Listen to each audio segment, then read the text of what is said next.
Good evening, everybody. Welcome to a Sunday night stream.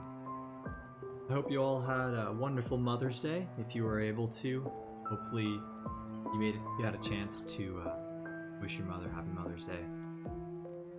If you are a mother, Happy Mother's Day. And with that, I think we're feeling pretty good. Hope we're liking how things are going. I definitely think that we're good to start playing some TFT this evening. Now on our Sunday night stream, I definitely want to take a step back and reflect. We're going to play a little bit slower tonight.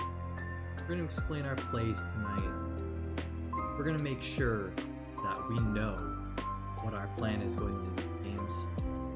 And we're going to make sure we don't try too hard, push too hard, to try to aggressively jump for any company.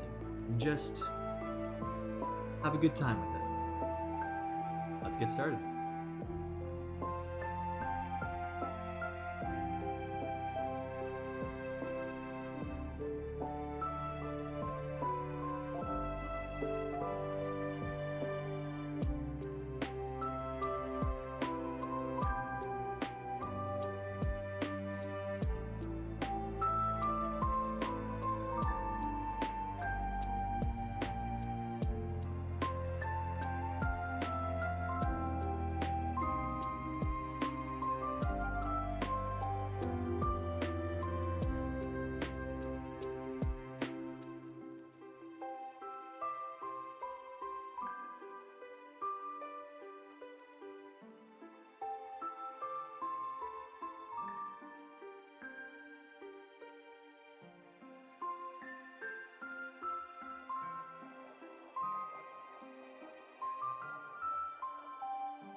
I'm trying something new with the stream tonight. I tried to add in some music in the background. Hopefully it doesn't overpower my own voice. Please let me know if I'm still audible compared to the music coming in.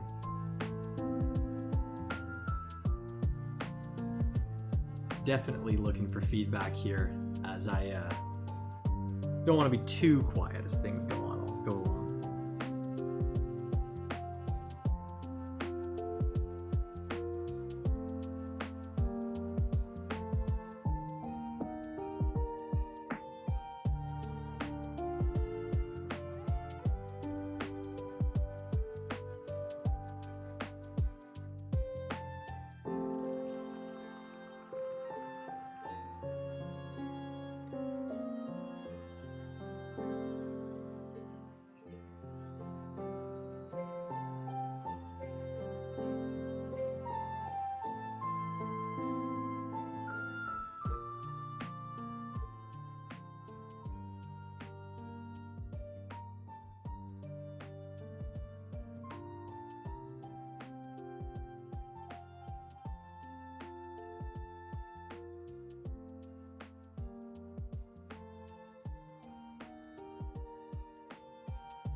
Welcome, Alphagen. Thank you for joining tonight.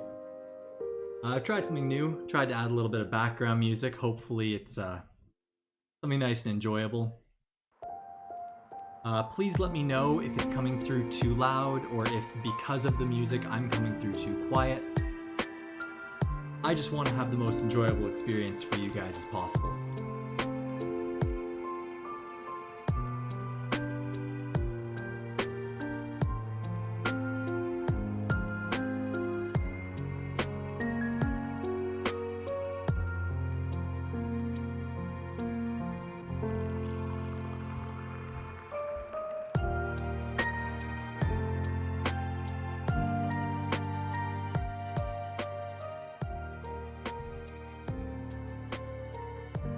So as we're starting off this game, I've already got a very strong start here with the 2 Dawnbringer.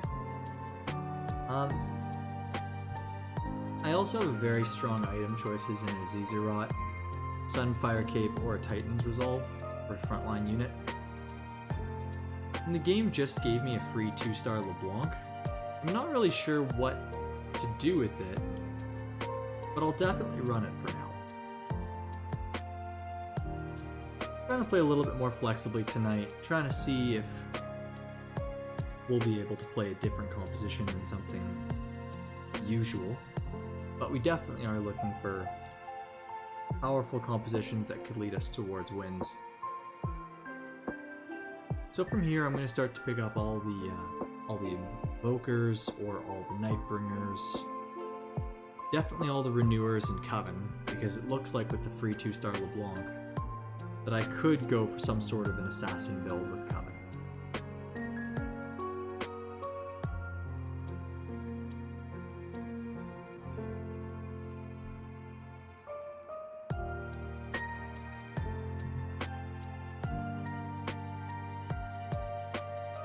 So Alphagen, I wanted to make sure that you could hear me.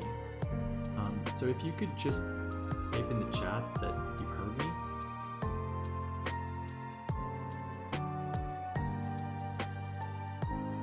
That'd be really helpful.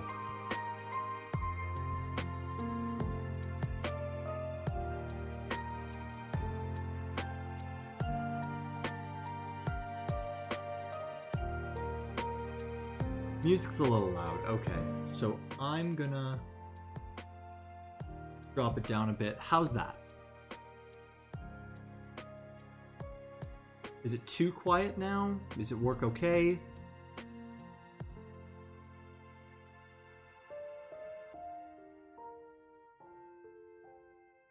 Good, okay. Can you still hear it in the background though, or is it just too quiet?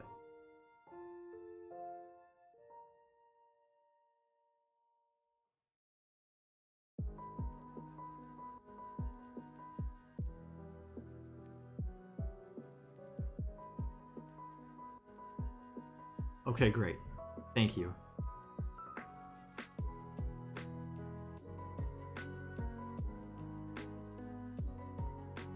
So in this game, I'm not looking to run something like a blue buff LeBlanc, but it could be very powerful to play an assassin build, maybe focused around Nocturne or Katarina. Alright, great. I'm glad to hear that I can be heard. Just to beef up our front line for now, we're going to throw in the extra brawler here. Get brawlers and assassins going.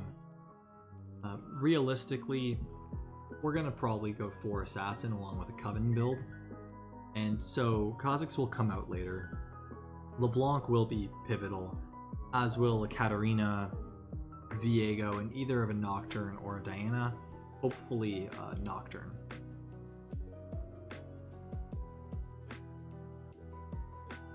The fact that we've gotten so many potential items for frontline is good because it'll open up a lot of possibilities as the game goes on. But we're going to use that bow for Nocturne when we get him. And we're going to end up probably using this crit glove for Infinity Edge. These first few fights are going pretty easy considering we have 2 assassins, 2 brawlers, and the Dawnbringer. Seeing as there are 3 spatulas on the board here, we may look to go for one of those if we can't get, or if we can. Between a regular or a shadow spatula, I'm not sure which one we'd actually prefer here. I'm almost leaning to go for the regular spatula if we can. But we can't, so we'll take this shadow spat, and we can potentially make something useful out of it. Well, good evening. Thanks for joining us tonight. I just wanted to get a sense on how the background music was, if it was coming through too loud, too quiet. Oh, thank you. The Orca Starmaw was really cute, so I wanted to try and level it up. The background music's still coming through a little bit loud. I'm surprised. I'll turn it down to here. Let me know if it's any better now, or when it gets changed for you.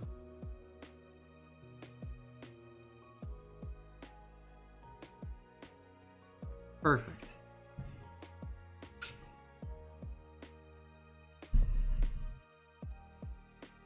Perfect, thank you.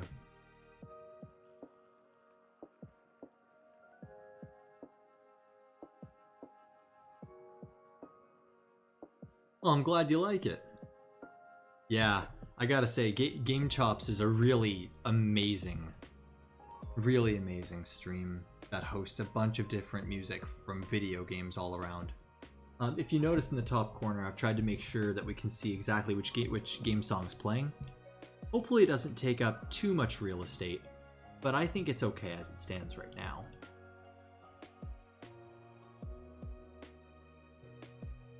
So what I'm going to end up doing this game, now that I was able to get this Shadow Spatula, is I'm really looking to either make it into a Coven emblem with a tier, which will free me up from needing to run Lysandra, or I can look for a Revenant's emblem to maximize on running my Covenant Assassin. I know, I'm glad. Yeah, the only thing that it would potentially cut off with it being up in that corner would be the opponent's bench, but I'm not too worried about that.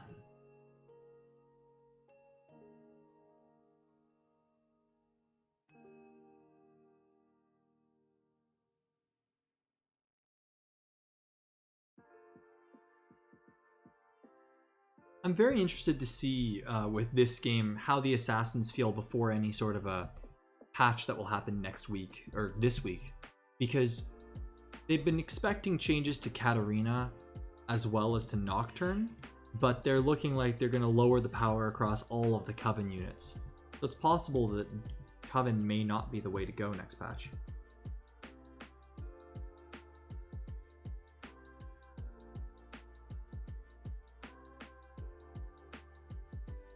Oh, I did want to see, how's the in-game audio by comparison to my voice, by comparison to the relaxing audio to go on the background.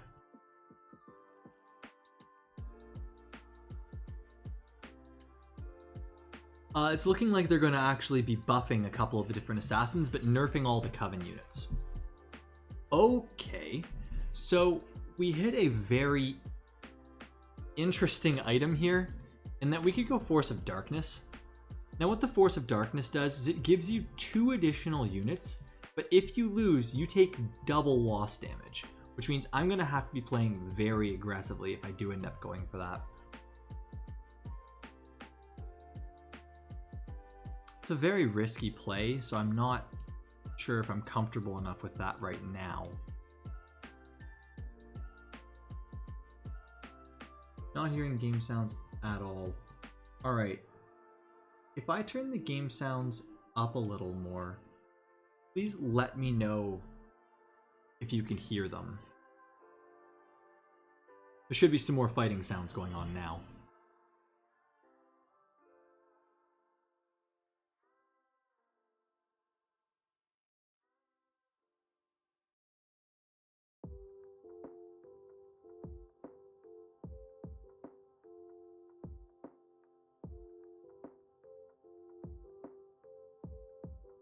Can't hear any of the fighting. Alright. I'm going to put it up to around here. Let me know if that changes anything for you.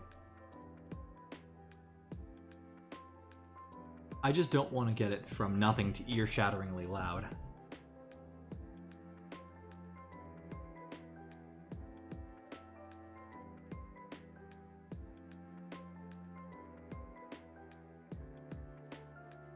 So what we're looking for here is a tier to be able to make the Coven spatula. And with the regular spatula, what I'll end up doing is making probably Morgana into an assassin.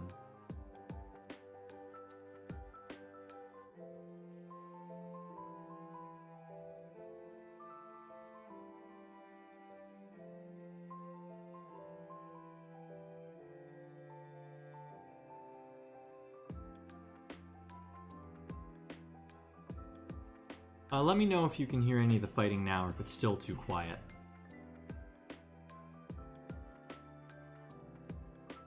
And then I'll see if I can make another adjustment.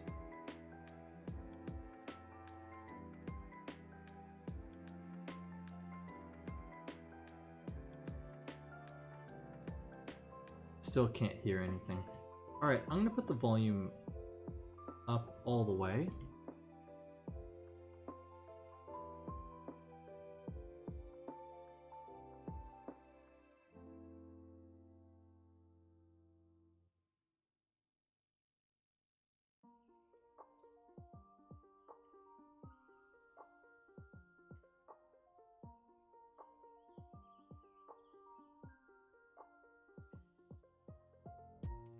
Leveling up here could be an option, but what I'm more interested in doing is trying to find at least a 2-star Lysandra for now.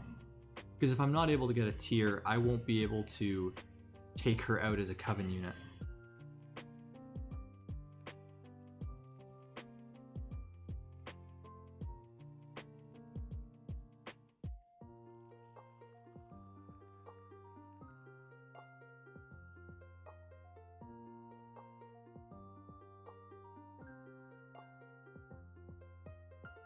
So there are 2 tiers here, so it's a very high chance that I'll be able to get one off this carousel. But since I'm the 3rd pick out, we'll see.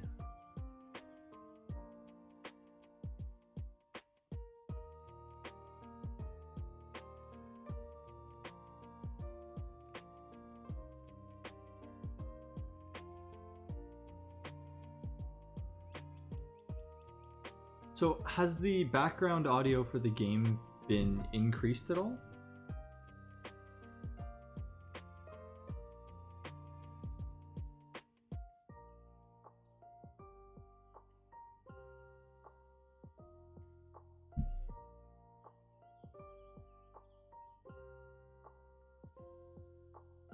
Of course you're playing.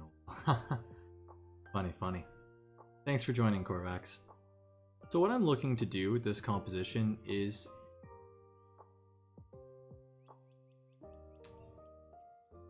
I'm trying to use the Covens along with Assassins Not necessarily to make a Blanca carry, but to try to have carries between Nocturne and Katarina, and maybe even Morgana, considering all I'm missing is a sword for a Guardian Angel. Can't hear the game sound. Really, even... Okay, so the game sound's at 90% right now. What I can do is I'll put it right up to 100. But beyond that, I may have to adjust the actual in-game audio. So...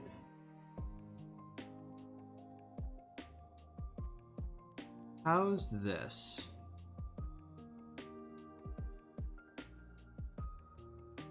Crank it. Well, I don't want to blow out any eardrums, but... I'm going to put it to 80% now just to be a little bit more selective.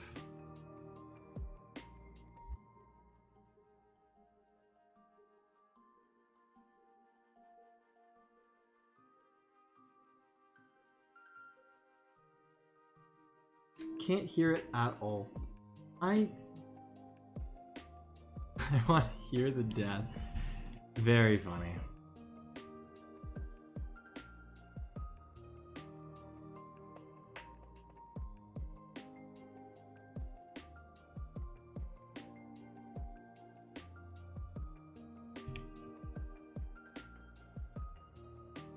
I put the game volume through at 100%.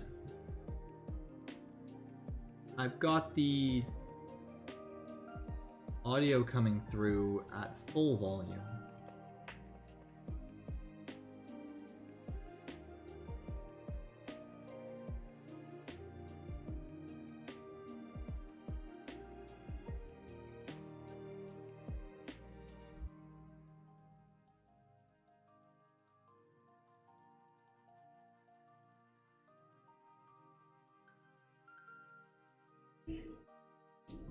That's so...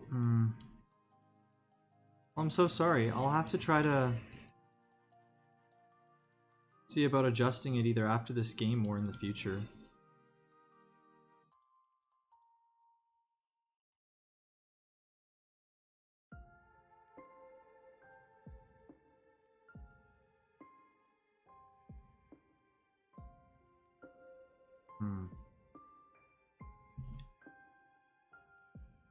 Yeah, it might just be a software processing issue that it's not liking what I'm doing with the audio mixing.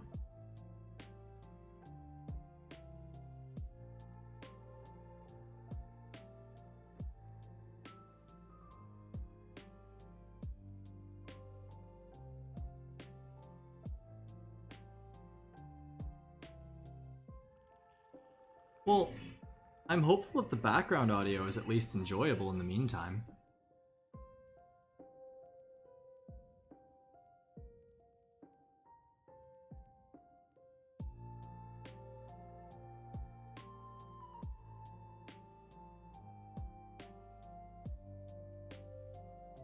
Need some more whoops.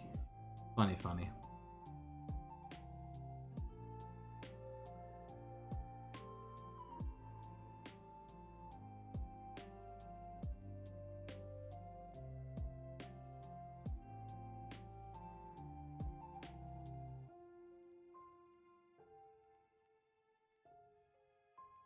As I'm looking to level in the game, I don't need any of the other Coven units like a LeBlanc, and with that I don't actually need a Vladimir. So what this does, it's going to really open up my options for how I want to play the composition. What I'm going to look to do is I'm going to look to go for 6 Assassins, plus a Brawler frontline, and maybe an Ivern. I was looking for more of a relaxing audio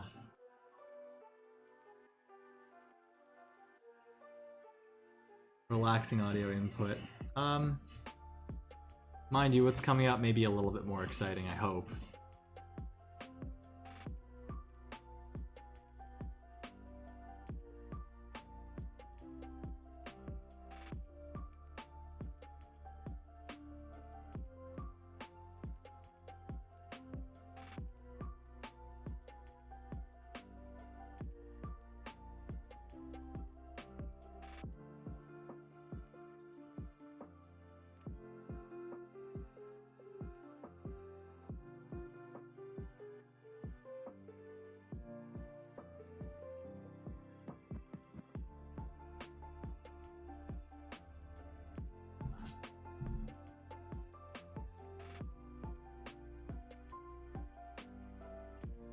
Yeah, so I have the desktop audio as high as it can go. I'm not sure why it's not typing through.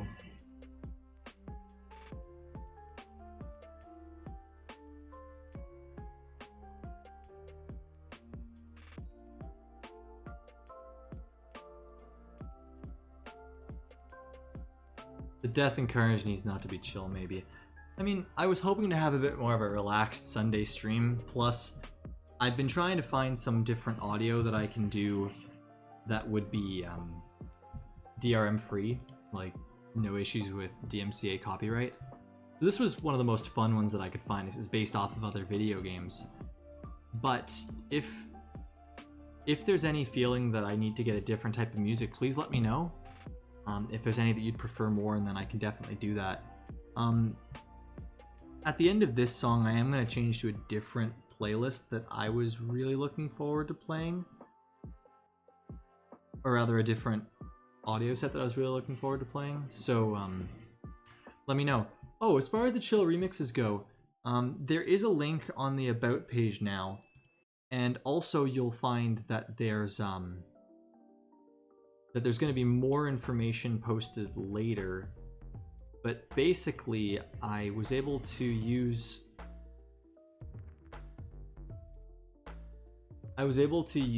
a team called Game Chops that offer all of their music free for distribution and use for streaming as long as it's credited. So I wanted to make sure that it was visible up in the top corner here, that you could see which audio is being played currently. And then if you're interested, you should be able to see the Game Chops there, and you can just look them up. They have a bunch of different and great remixes.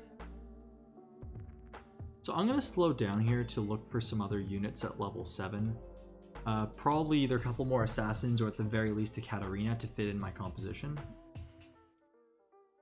And then as I look to go to level 8, the other unit that I'll probably end up adding is Ivern as a 3rd Revenant.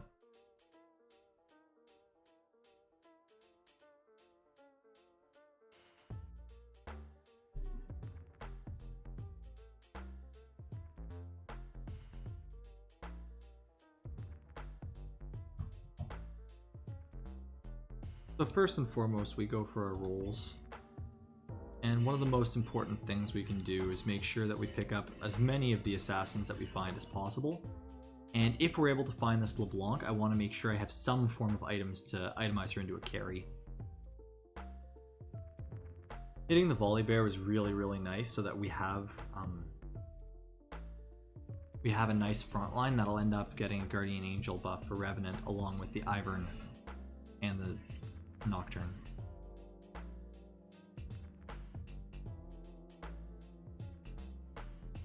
I should not have rolled there, being realistic, because regardless I could have waited till the next round, but I did hit both Katarina and Ivern, which will make me feel much more confident about leveling to 8 soon so that I can try to preserve some life. Also, please let me know what you think of the Zelda and Chill playlist, or Zelda and Chill audio that I've got running for you.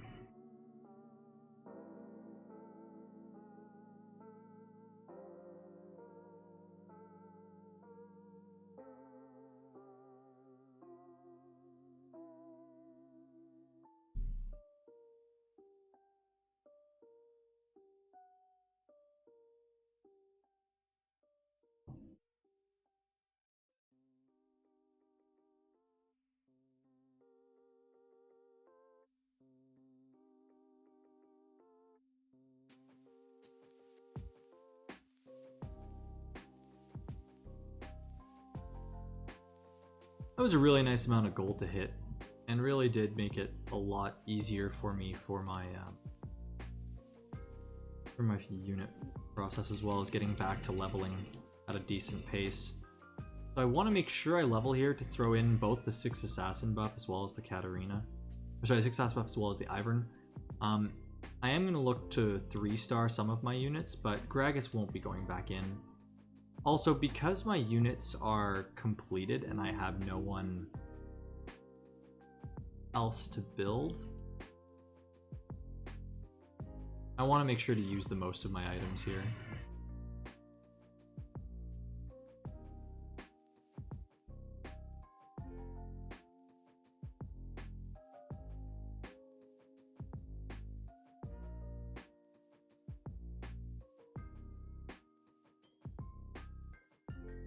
One more LeBlanc. I know.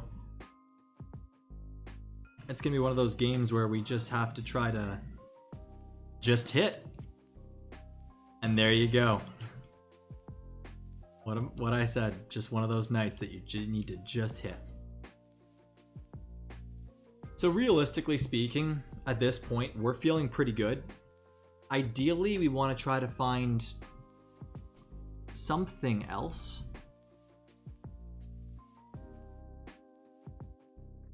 But also, we may want to make the Coven leader Morgana, seeing as she has all the items, she's been staying alive the longest in the fights.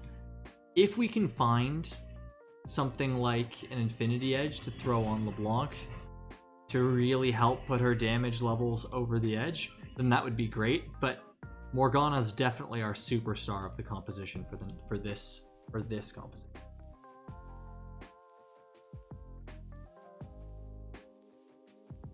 I know, just hit as a phrasing, right?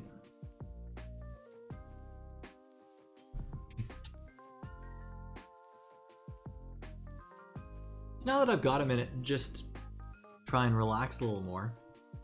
What are the thoughts of the stream? How's everybody feeling?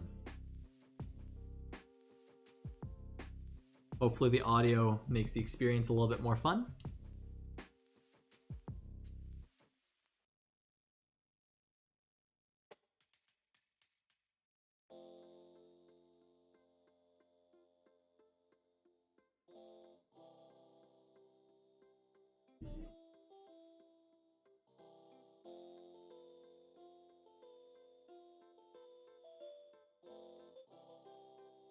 So this person's worked to try to stabilize with a 2-star Kale.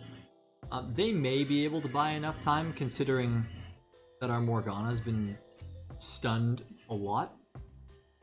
But we'll see, because her Guardian Angel's about to pop, and the chains should be lasting while she's in the resurrection. Yeah, we love to see those wins. That'll really gotta push over the edge. Good thus far, still can't hear the in-game audio. So the in-game audio, unfortunately, is something I'm just gonna have to try to fix later. I don't feel confident fiddling around with it right now.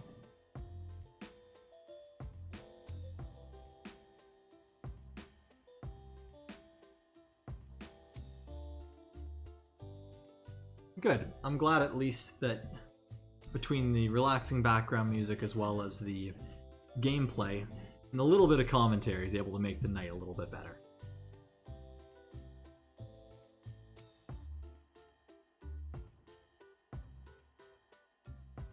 Yeah, so we got really lucky at the start of this game by getting a Shadow Spatula off of a carousel. So we were able to make a Coven emblem.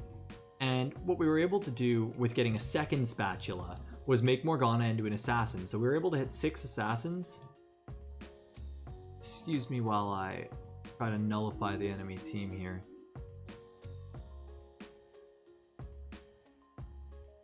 So between the mix of 6 assassins as well as hitting an extra Coven spatula, really opened up the build by removing the need for Lysandra.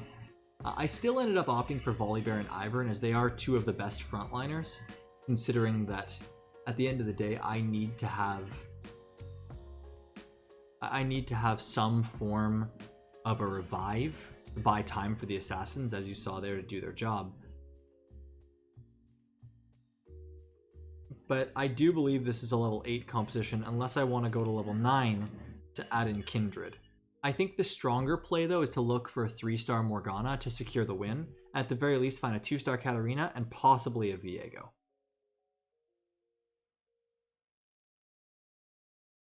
There is also a pipe dream of a 3-star Diana, where she would deal enough damage that she would be an extremely viable carry and could also become a Coven leader.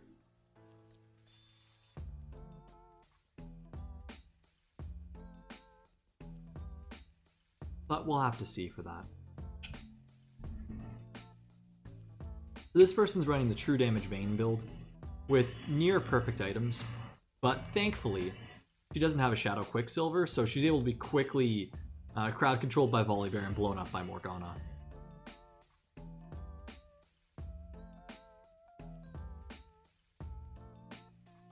Sorry, what are you referring to with the wouldn't try and force it?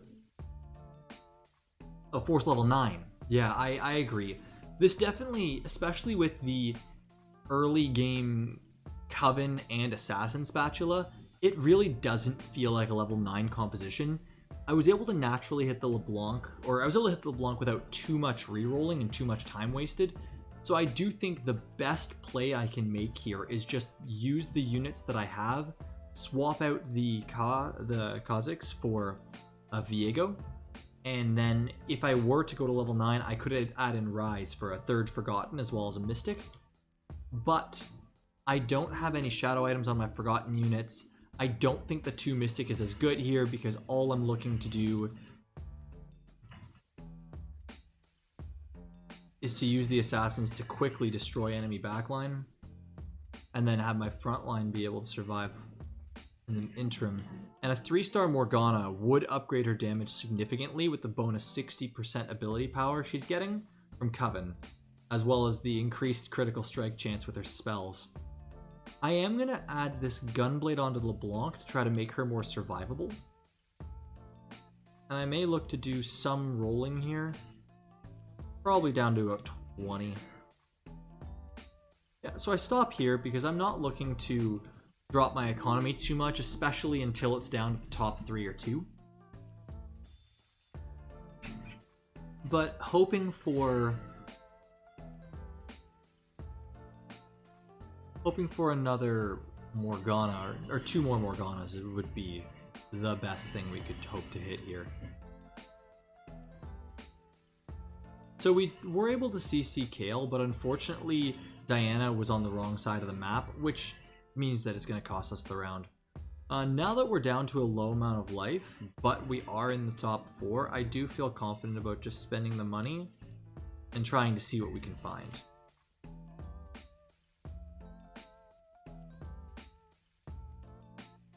So if I am going to keep looking for this Morgana, the first thing I'm going to get rid of is the Diana, because no matter how strong she is, she's just not itemized. I'm also not going to look for the Nocturne because there's not a big chance. However, I was able to find both the Morgana 3-star as well as a Viego, so this should be a very, very powerful increase to the composition.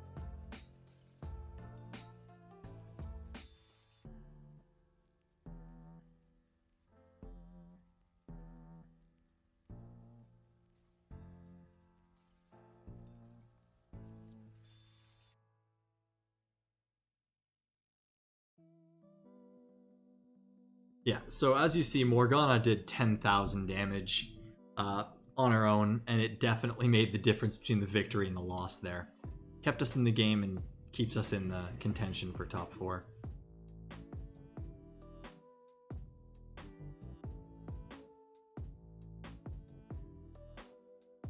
So since I got rid of the Dianas, there's not really many upgrades I can look to find here. So I definitely want to focus on my positioning. It looks like most people have actually swapped sides. But what I'm going to look to do is I'm going to look to put my Shroud on this side, as I want to make sure if I go up against the Kayle that I'm going to hit her with the Shroud.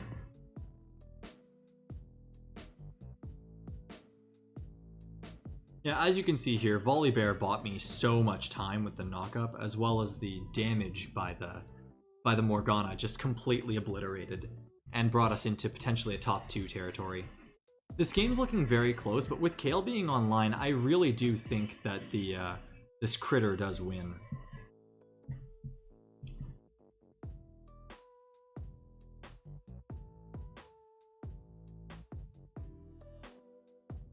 So if I can get that spell crit, that would be very big. I don't need it on Volibear, but it wouldn't hurt. Since I can't get that, I do think that I'm going to look for the Ionic Spark to lower magic resistance to increase the damage of Morgana and LeBlanc.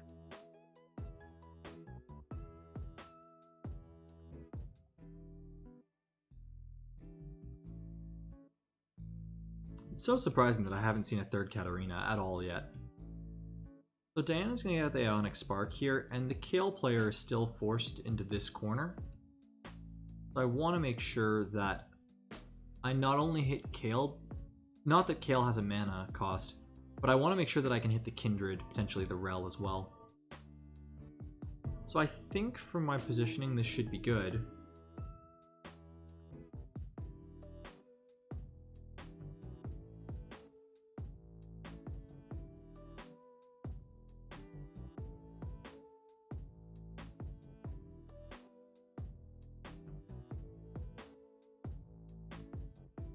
So we are versus the clone, but you can see the damage difference that was made, and regardless, we're going to end up in a top 2 position, most likely against the Kayle player. So having a 2-star Kayle for so long has just put them in an extremely strong position. So this is going to be all about positioning. There's no real point rolling. Getting the 2-star Katarina is nice.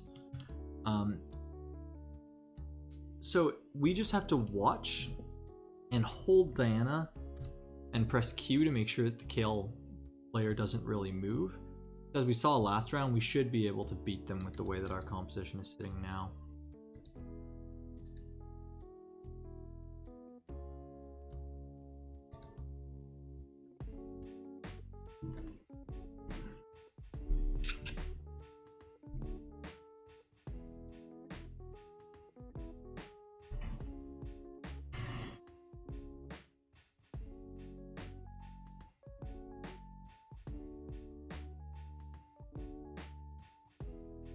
As you can see, Kayle's got monstrous recovery, but in the end, the ability to hit the Shroud on the Kindred really buys us that time to close out the game.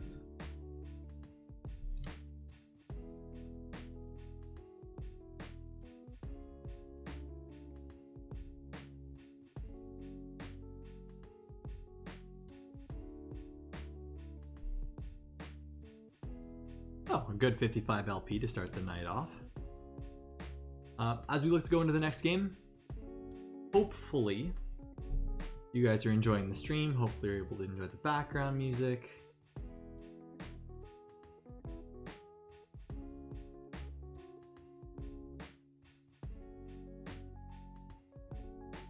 And once again, apologies for not being able to work the desktop audio in for the game client.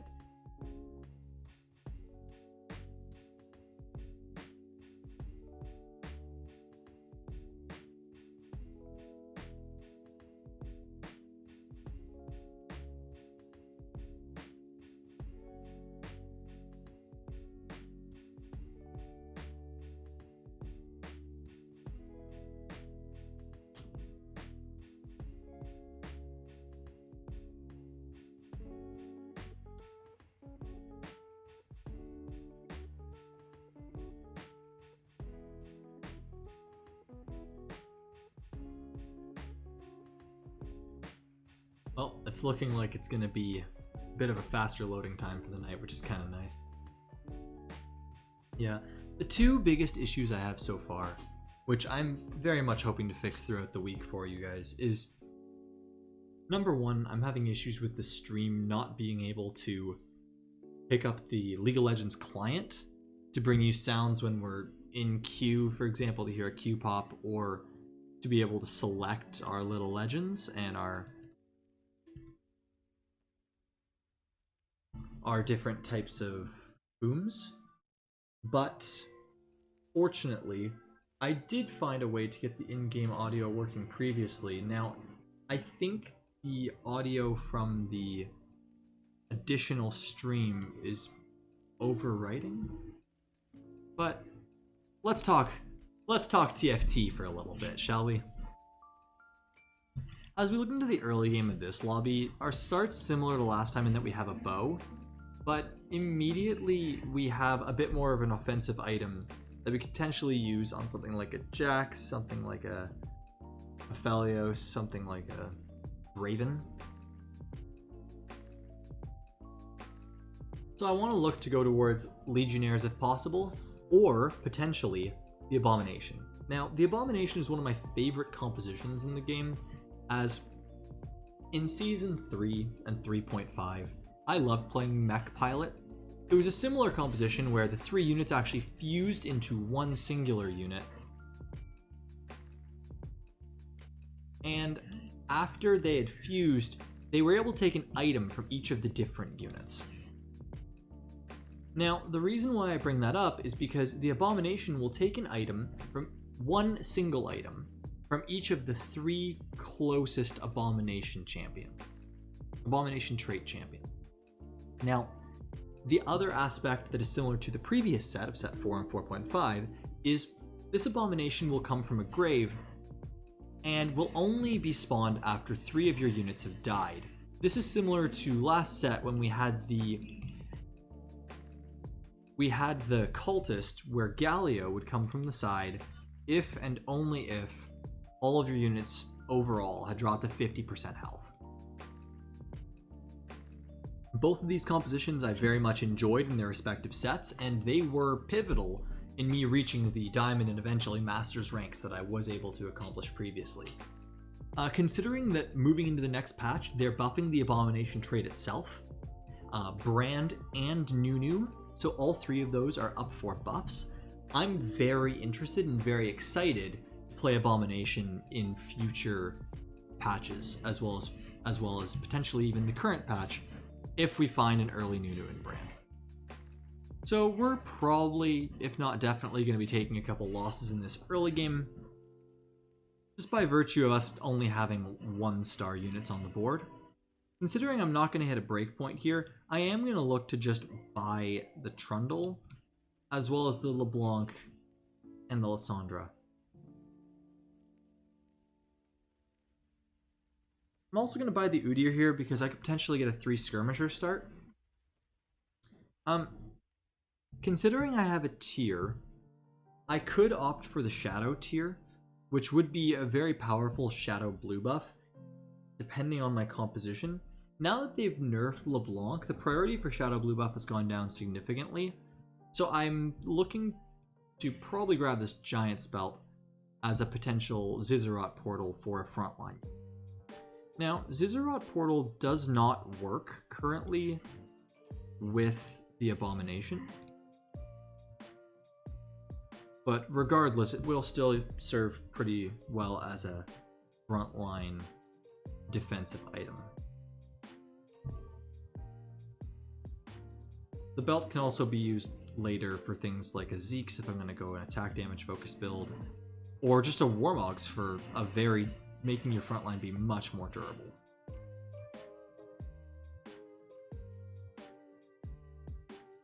So the reason why I'm keeping all of these different units here is because if I'm able to go for a Hellion start and find a couple of early 2-star units, I am more than happy to play Hellions.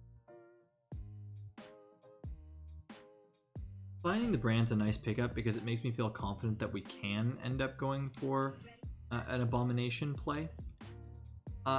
If I do not hit a 2-star on at least 2 Hellions after the carousel on stage 2-3, I will definitely be selling all of these and starting to work on my economy. In the immediate, I'm going to sell the Trundle and the Udyr. The Udyr only if I lose, because I want to make sure I hit a 10 gold breakpoint here, as getting economy in the early game is extremely important to ensure you don't fall behind as the game progresses.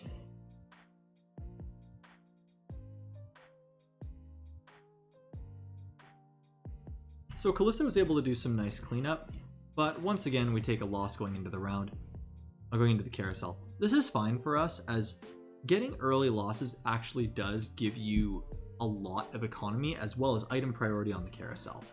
If we're going to look to go for an Abomination, I definitely want something like a Ginsu's, or potentially a regular blue buff for Brand, which I'm going to grab, to power up my composition, in that Brand only has 20 mana, and his spell will be cast on targets that have not already been hit with that spell, because it'll apply a magic resistant shred and overall burn. The composition I'm going to be looking to play will be an Abomination with Spellweavers. So I'm going to be looking for a Victor. We'll hold on to Ziggs for now to eventually be replaced by a Vel'Koz. We're also looking for eventually Rise as another Forgotten and a Mystic that we'll put in. And lastly, we'll be looking for, I want to say Zyra? Yeah, we'll be looking for Zyra. So since I didn't hit any Hellions here, I'm definitely going to look to sell those 3 Hellions, keeping the Ziggs for Spellweaver to potentially put in next level. And I'm going to make the blue buff on the brand. In the event that I do hit an ability power, the 2 strongest items I could see are potentially a Ginsu's on the Callista to get her damage going as fast as possible and as high as we can for the attack speed. If not, I may end up making a Morellonomicon on brand to further increase the overtime burn damage. Since he'll be casting instantly and applying to so many people for the health reduction, or sorry, healing reduction, as well as the magic resistance shred.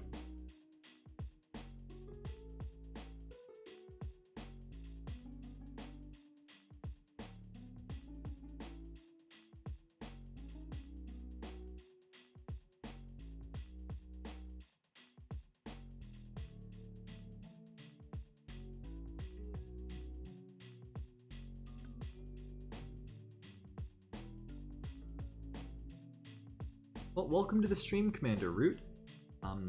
Hopefully you'll be able to learn some fun and interesting things about TFT. So we're currently looking to go for Abominations. The ideal units that we're going to look to fill out the composition will be Spellweavers, as well as another Brawler in the front line just to make Nunu more survivable, and potentially another Legionnaire in the interim just to give Callista a little bit of attack speed and some consistent healing as she casts her spell.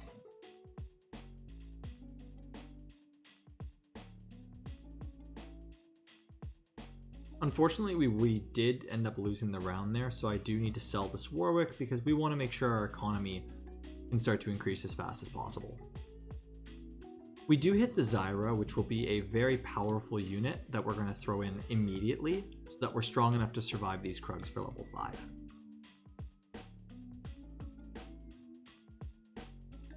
So this person's looking to play the Vayne build that revolves around her getting a Shadow Jeweled Gauntlet and dealing consistent high true damage crits. So in order to counter that, we would definitely want a composition with a bit higher crowd control, and we may potentially get that. Ooh. The fact that we can make a Deathblade on Callista leaves the option open for a potential later game pivot or transition into something like Aphelios, if we find that we are unable to hit our Abomination units and Abomination support units at a good pace.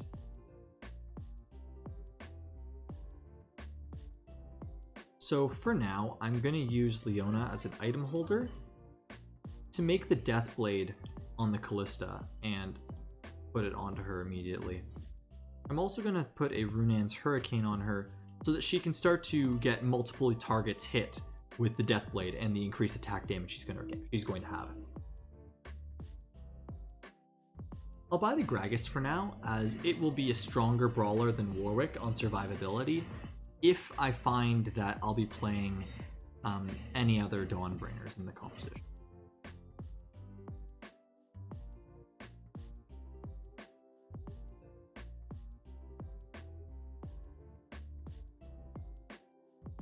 The losses that we've been taking thankfully haven't been too harsh, and with that we are able to get a very nice loss streak going, and it's helping us a lot in being able to make our economy even while buying units. So now that we've hit 50 gold, we're going to look to slow level, and as we level, we're going to look to throw in our units to potentially get up to 4 Spellweavers, as well as our frontline, and eventually to find our 3rd and 4th Abomination units in Rise and Nunu. The reason why I wanted to go for the Warmogs is the Nunu unit has the same consume skill as was present in all of set 4 and 4.5 on Elderwood Nunu, so as long as the health is increased by comparison to the opponent, they're going to be dealing true damage, and the Warmogs will very easily put them in that higher damage breakpoint.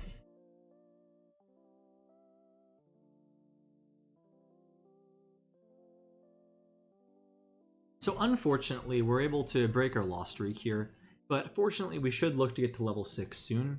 We already have a level 2 Callista and a level 2 Brand, So I'm not sure if going for 3-star Callista is ideal, or if it's potentially the time to start looking towards either changing the composition later by going to something like an Aphelios, or to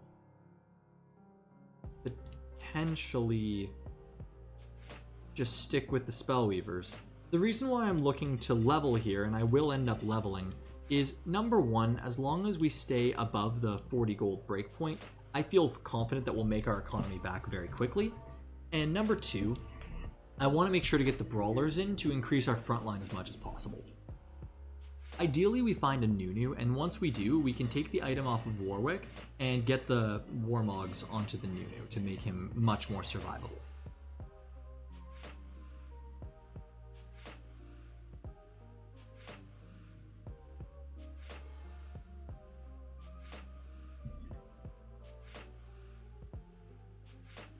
So this is one of the best losses we could have taken, but unfortunately we just broke our loss streak by beating the person who was running the Vayne. As we go into Carousel, we're second pick, and we're looking to have Brand as our main carry, so I definitely want to get an ability power item for Brand. If I can't get that, I'm going to take the Rise with the health, as that could give us our Abomination faster and get our Abomination online even. But I don't believe that going for the Rise now is the right play, as another health does not help our composition very much at all, whereas the ability power can really start putting our Brand in a position to carry the game for us. So we're not looking to run Aatrox in the long term, so I don't believe that buying another Aatrox here is correct.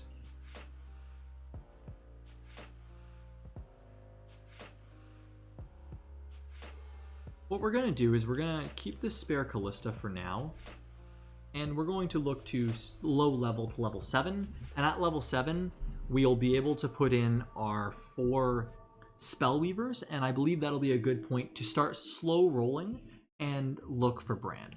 What I mean by slow rolling is when we're able to get our composition up to a high enough level and we are at a decent health, we want to make sure that we can hit our carry units, and when I say hit, I mean acquire. So if we're able to find our carry units, it's going to make a large difference in the damage that we can deal. As you saw last game when we hit the 3-star Morgana and LeBlanc, we were able to secure first place victory by overpowering our opponents with damage. So the person who's going for the Vayne build was able to hit the 3-star Vayne along with the Runon's Hurricane, so they are going to be putting out very high damage, but thankfully they don't currently have Ginsu's Rage Blade, so that Vayne will not be as much of a threat as it could be. Also, after the Wolves, we'll be in a good position to be at level 7 with a reasonable health total, and to be able to start rolling to find our Brands. Along the rolls and along the way, we'll hope to find a Rise and Nunu as well, to power up the Abomination, which will buy Brand more time to deal the damage.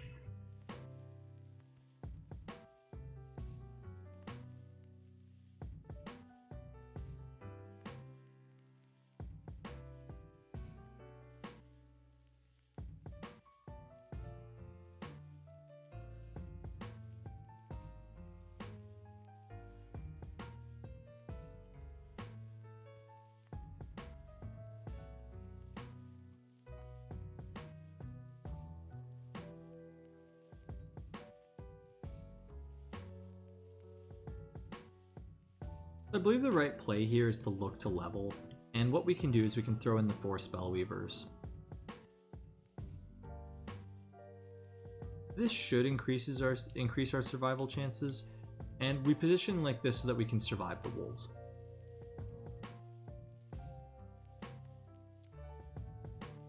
What I can also do is if I don't get any gold, I could sell one of the brawlers, but thankfully we hit enough gold that we feel very strong by our position. Now at this level, we're going to look to try to find our Spellweavers, our Brand, our Nunu, any units that will help us in the long run. And we're also going to look to swap Ziggs out for Vel'Koz, as he will just be a stronger Spellweaver for us overall.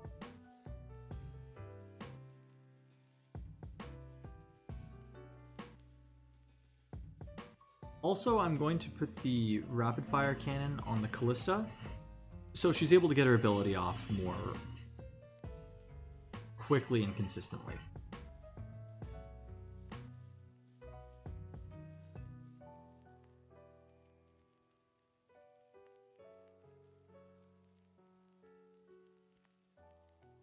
So it's very possible we may not win this round if Victor's not able to get the shield off. But considering Vel'Koz is about to cast again, I believe we're in a decent position here.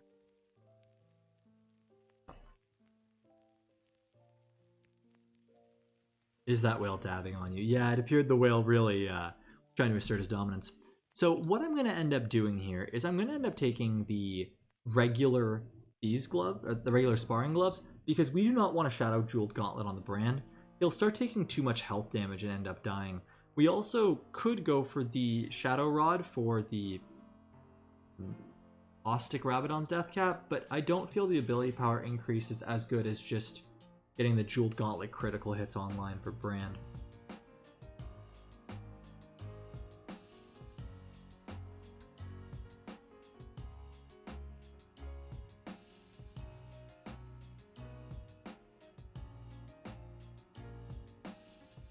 Unfortunately, as you can see, we haven't been able to hit a Nunu or a Rise yet, so the Abomination plan is not really working, but when we do get it, it will work as a very solid front line for the composition.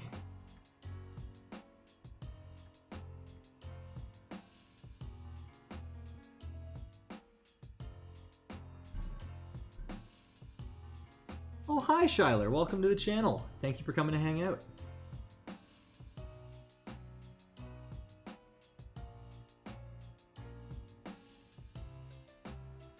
So as we're looking to play this game of TFT, we currently are aiming for Spellweavers plus an Abomination frontline. Unfortunately, we haven't been able to find a Nunu or a Rise, and so right now we're just running the 4 Spellweavers at the backline. Oh, happy to hear that Korvax brought you along. So just for my own knowledge, I wanted to get a sense on what you felt like your confidence level was with teamfight tactics. Like what your knowledge base was. Do I need to give a lot of explanation on what champions are and some of the different compositions that we're going for, or are you more just here to enjoy the ride and watch the effects happen?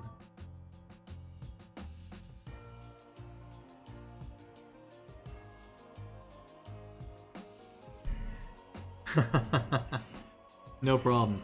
Hopefully you're able to enjoy the background music. Currently we've got some Legend of Zelda and chill going on. After this we may swap to a little bit more Legend of Zelda synthwave or something similar to the chill vibes with more of a Pokemon based soundtrack and chill. Okay, so yeah, you are a League player, so definitely you understand the different champions more.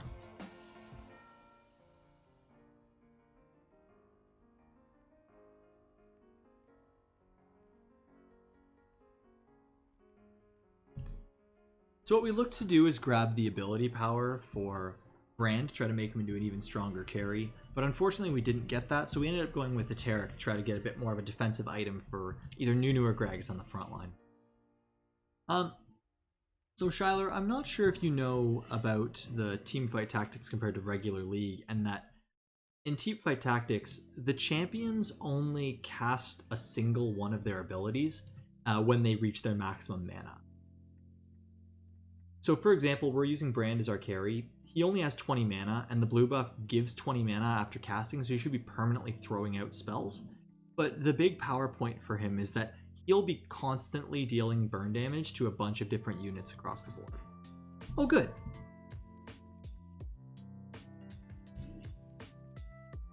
Yeah. Apologies if I do a little bit of over-explaining. I just want to make sure that I can give as complete of explanations as I can.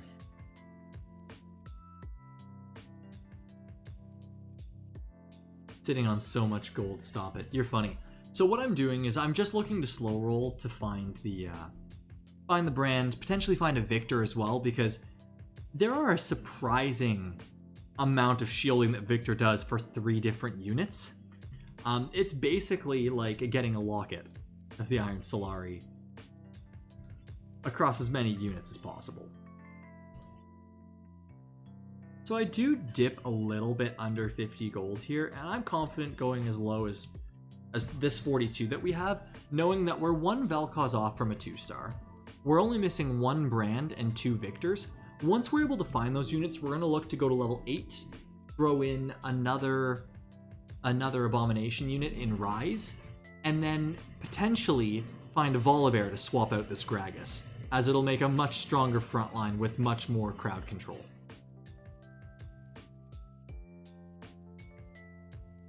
So when you say you've played a lot of TFT, has it been this set, previous sets? Just wanted to get an idea of the knowledge base for the chat. Previous, gotcha. If you ever have any, curiosities, questions about this set, please feel free to let me know. I'm only in Platinum currently, but previously was able to get to Masters, and I'm always happy to share knowledge whenever I can.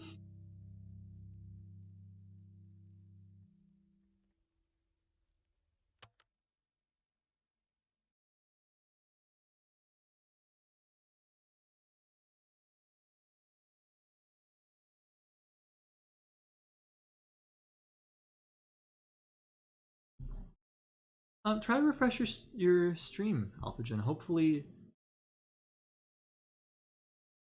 you'll be able to catch back up a little bit. So we hit the brand here, and that feels really good. Since Victor's a secondary carry, I don't mind putting a few points into leveling now to try to be able to finish off our composition a little bit stronger. What are you looking at for brand's last item? Great question. So now that we're on 5-1 and we're only going to have completed items, I really don't mind throwing this Gargoyle Stoneplate onto Nunu to make him even more defensible. And for brand, what we're looking for are 2 options. 1, more damage with something like a Morellonomicon.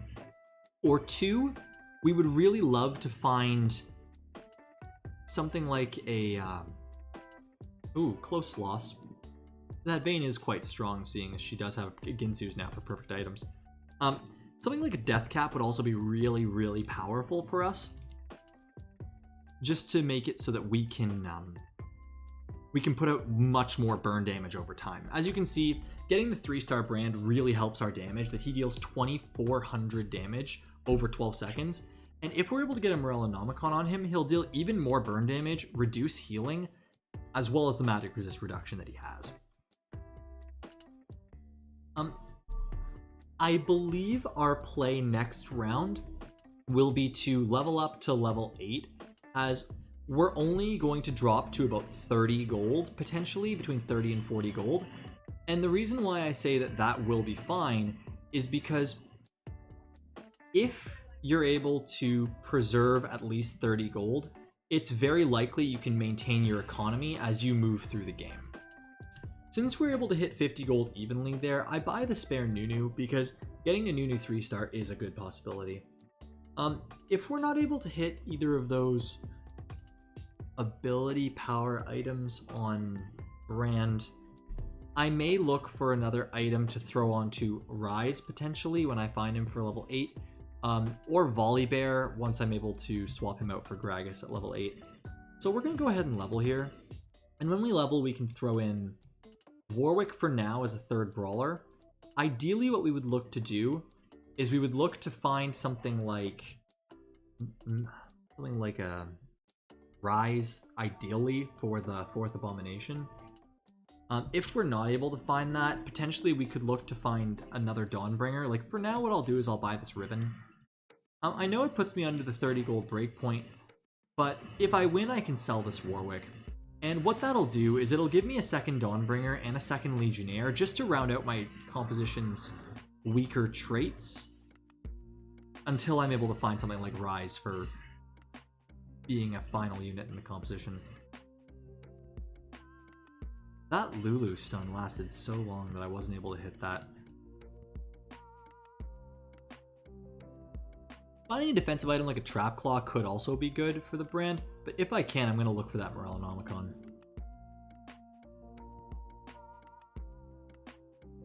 Yeah, so we're able to get it, so we should see over time, as I'll open the damage graph for the next fight just to try to compare to what we had in the previous, to see that Brand should be dealing even more damage than he is currently, as he'll be applying his spell basically instantly across each of the different members of the opposing team.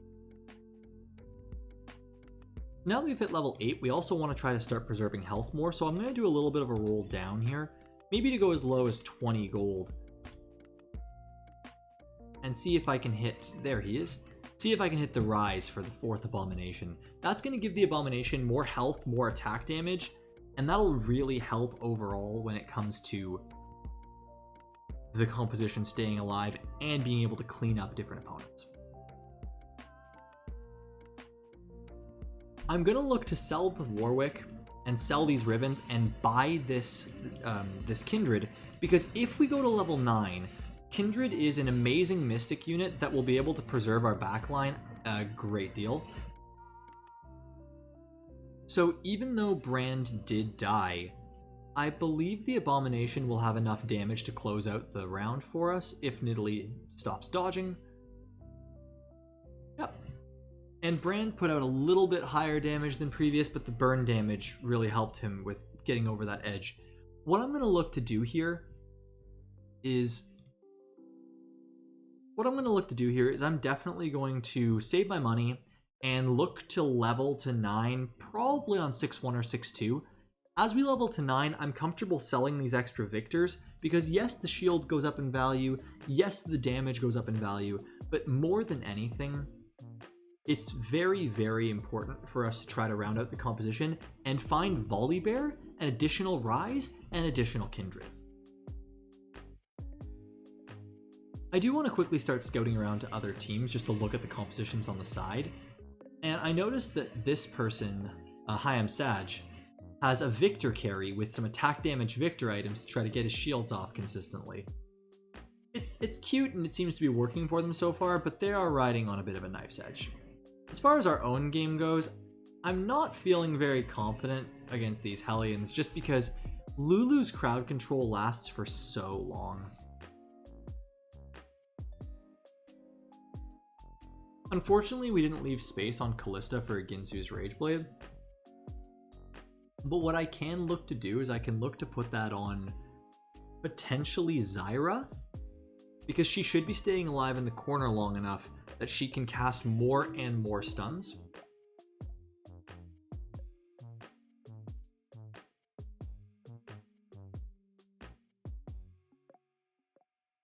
So we're able to hit our 50 gold breakpoint, we're able to find the Ginsus, and we're sitting at 20 life, so we're a little bit dangerous to level up. Unfortunately, we need 72 to level, and we're only going to have 66, 71. So we need to ride out this fight, and next level we're able to go all in to level up. I could look to sell the Zyra and level if I was feeling desperate, but currently as it stands, I'm not overly concerned with the state of our composition here.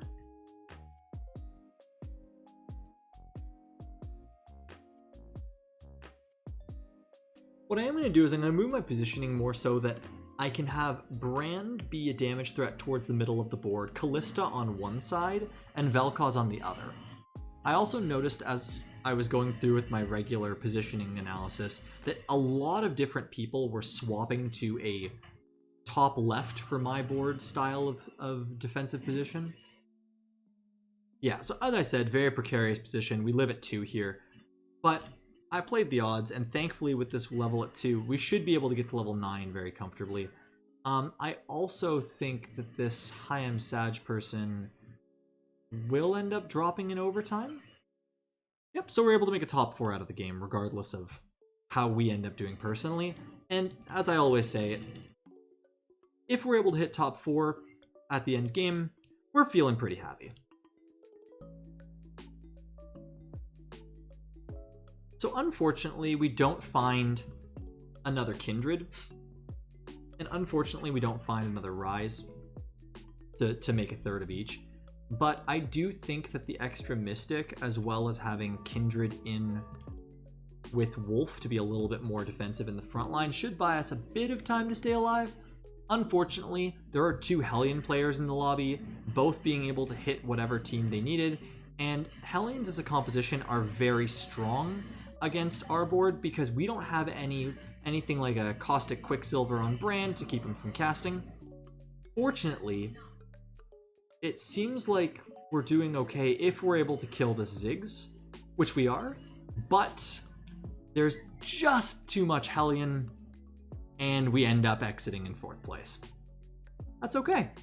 It seems like overall, it was a very, very good game, and we're really happy to see it, as it puts us almost into Platinum 3. I'm going to take a quick break here, refill my water, and hopefully you all can do the same. Be right back.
All right, everybody, welcome back. Hopefully you were able to get up, get some water, have a little bit of a stretch, maybe grab a snack, and we're able to jump right back into the games. As we look to the next game, I'm feeling pretty confident, I'm feeling pretty good, but I definitely want to make sure that we don't get too ahead of ourselves by looking for a composition that may be powerful in the late game, may put us too far behind in the early game. With that being said, I also noticed that we didn't have a board, and our orc is sad when he can't play on the beach. So let's get that fixed, and let's jump right back into it.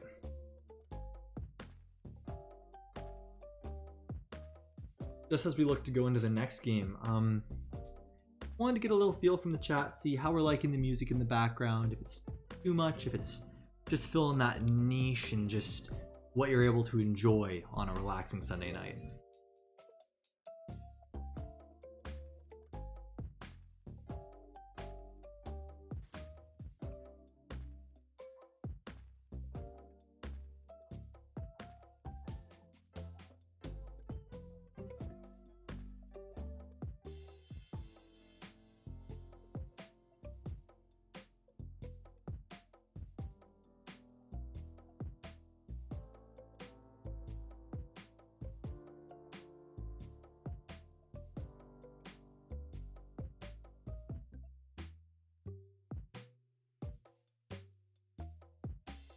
Are you saying you wish it was more wubs, or it's doing a little bit of wubs for you because it's nice remixes of all the different Pokemon towns?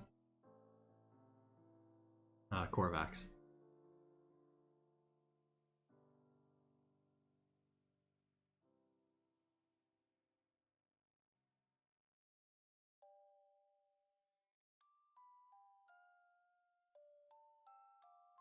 Love me wubs. Well, unfortunately, I don't have a large selection off the top of my head for what I can play without potentially having some larger copyright issues moving forward. But I can do a little bit of a synthwave mix for Legend of Zelda after we're done with this Pokemon and chill. Or I could do it right now if you prefer, and see if that hits the spot any better for you. Just let me know.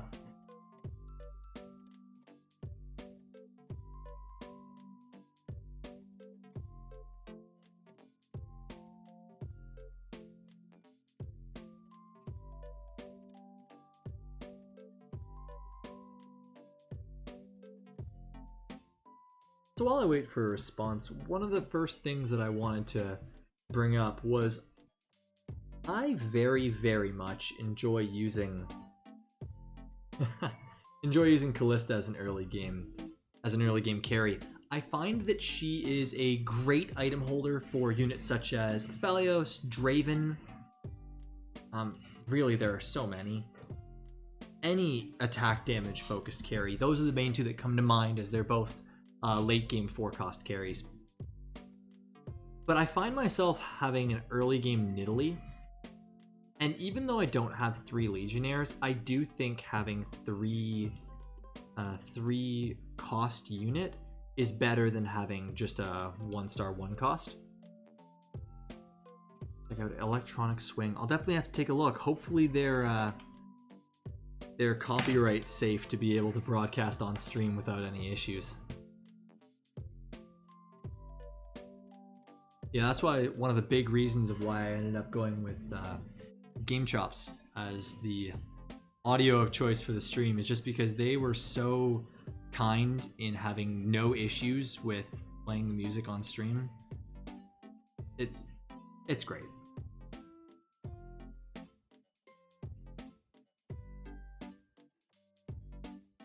So currently I'm looking at the 3 different builds that I could go. I'm going to quickly buy these knights as I continue. The 3 different builds I'm looking to go would be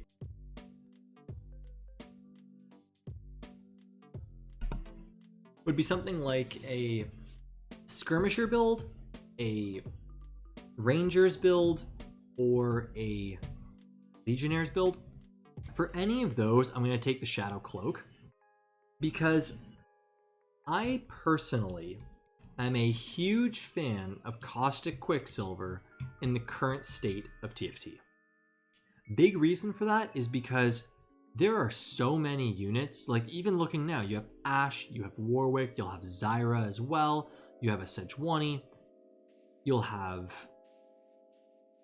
as the game goes on, you'll have many more units like a Volibear and a Rel that will continuously stun your team and make it so you really can't do much in these fights. Having that Caustic Quicksilver is the difference between winning many rounds and losing them, because your team won't be constantly chain stunned. It was even more important previously when Shadow Blue Buff LeBlanc wasn't hotfixed and was running rampant. I am also looking to just take a few early losses here. I don't really have, like, I do have the Aatrox I could throw in as a 2-star, but I personally don't feel like I'm very worried. I also have, I'll just show it quickly. I also have 4 knights that I can play. What I might look to go this game, considering I have some defensive items, is I could look to go a 6-knight composition with something like a Vel'Koz or, dare I say, a Kayle in the corner as our main carry. For now, what I'm going to do is I'm going to swap out 2 of those knights so I can have 2 knights, 2 legionnaires, keeping in the 2-cost knights as they're slightly stronger.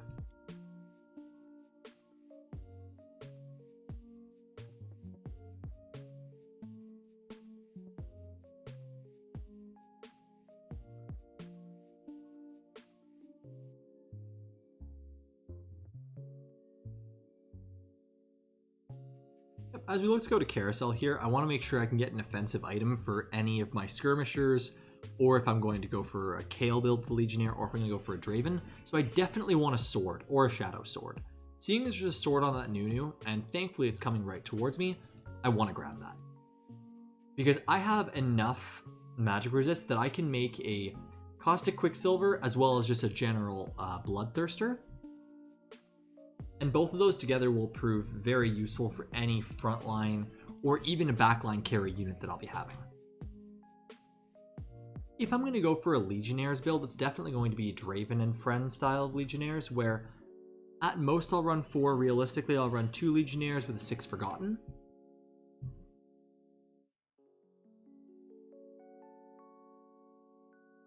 If I am going to go Jax, I definitely want to start collecting these skirmishers. I do enjoy having the Knights. I just don't personally feel that they'll be a strong enough endgame build. I am going to keep both Thresh and Nautilus and keep them in though, because they will be useful if I do end up going for a Draven composition. And if I do end up going for a Jax skirmisher composition, you're going to want the Ironclad buff from the Nautilus.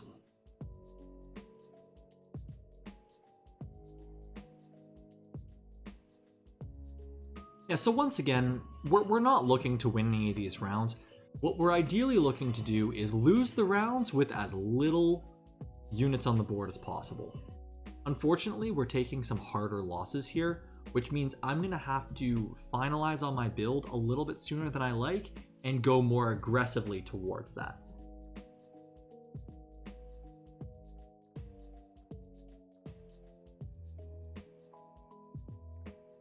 So seeing as I'm getting a lot of Forgottens in my shop, as well as a 3rd Skirmisher, I'm running pretty evenly towards going either. The only potential difference that I would see is that I may end up going for Forgottens sooner, and then using Vayne as an item holder to transition into Draven.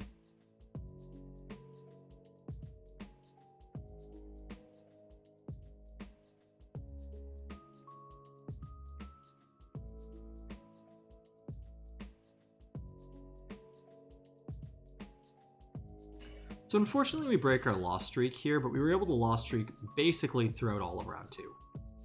I buy the Vayne so I can have a 4th Forgotten unit, and if I'm able to get up to 6 Forgotten by finding a Victor and a Katarina, I may look to play that a little bit sooner.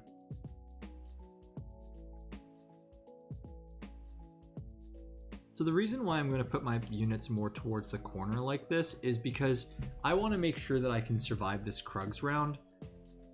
And when you're running a level 4 composition for Krugs, you want to make sure that you're targeting the single one first to reduce the amount of damage that's spread when they end up healing afterwards. So I really hope this is an item and a Nico's, but if it ends up being a spatula, which it does, we're really hoping to find either a sword or a bow. A Shadow Sword in particular would be very powerful to give a Forgotten spatula, or a bow for Legionnaire's emblem would be an ideal way to play for us right now.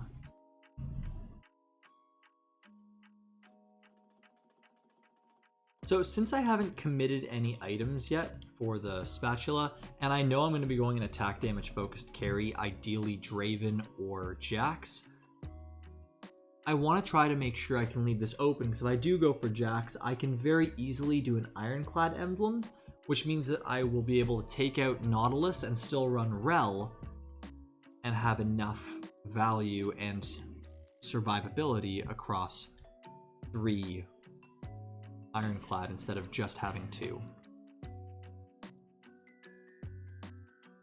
I was hoping to be able to buy Trundle for the bench off of a win here, but I really don't think I'll be getting a win.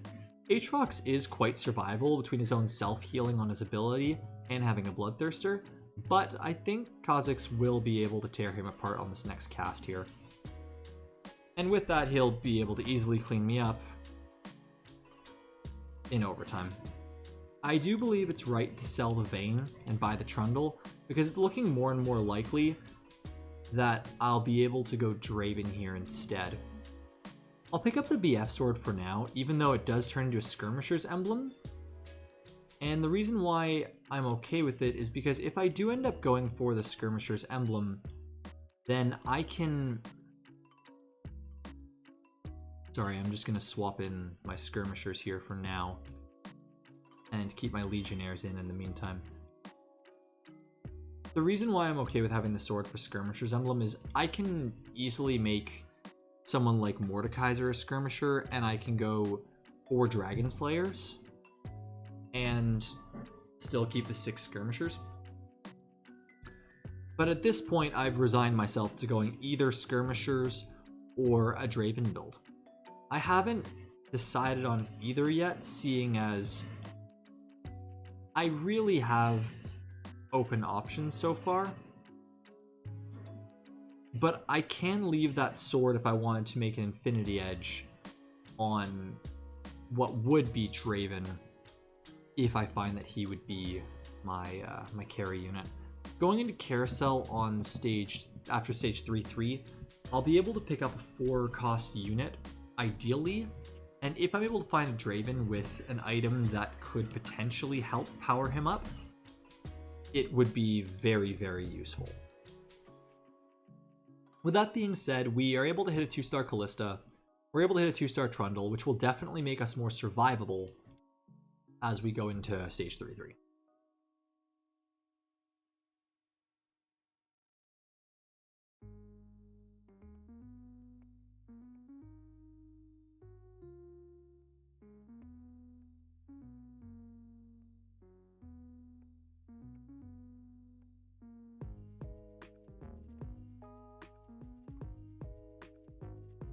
So looking at the items this person has, you can see that they have a Runehounds as well as a Bloodthirster that are probably going to go on to a Jax carry, considering they have skirmishers as well. And they have a Warmogs that is potentially best in slot item on a Mordekaiser. So with all of that, it's looking quite likely that they'll be going skirmishers, which doesn't necessarily mean that we can't, but we'll have to be careful, as we don't want to be contested if we do a roll down on a lower level. If I can get that Draven with a sword, that would be absolutely perfect, but I don't think that's happening. So I think the next unit that I'd be comfortable going with here is a Mordekaiser with the belt. And grabbing this Mordekaiser works for both compositions, as he's a Legionnaire, as well as being a Dragon Slayer. So he'll be fitting into both compositions. Here's a question: what would be the latest you want to pivot? I noticed that too many people were going your composition. So this person's going Abominations, this person's going Skirmishers with Hellions, this person's just going straight Hellions, this person's going Forgotten with a Vayne carry, this person's going Draconics, this person's going Abominations as well, but looking to go Karma with the items, and this person's going Assassins. So I'm really not very heavily contested on the Skirmisher composition. So I would say that I'm confident staying with it for a bit longer. What I'm going to do here, though, is I'm going to put in Mordekaiser, and if I'm able to win this round, actually, considering I'm falling behind currently, I do think it'd be more powerful and stronger if I sold the Nautilus and ended up leveling here regardless. But we'll see in a second.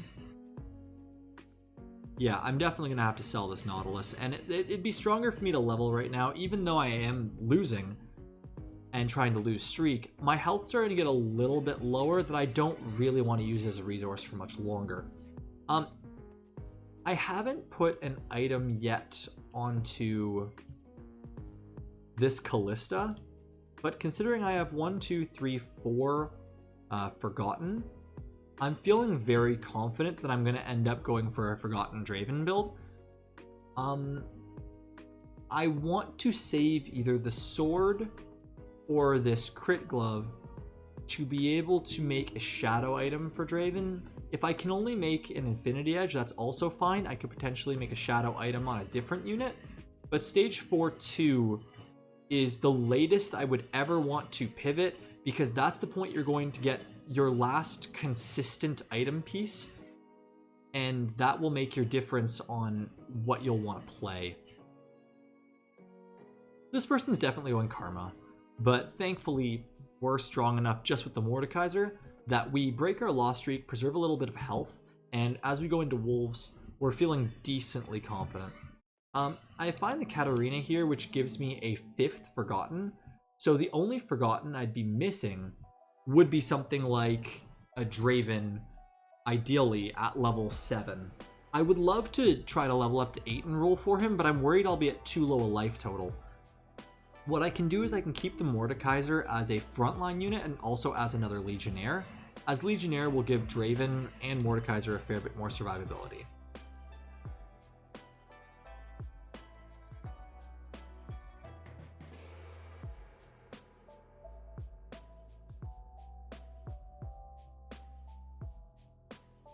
So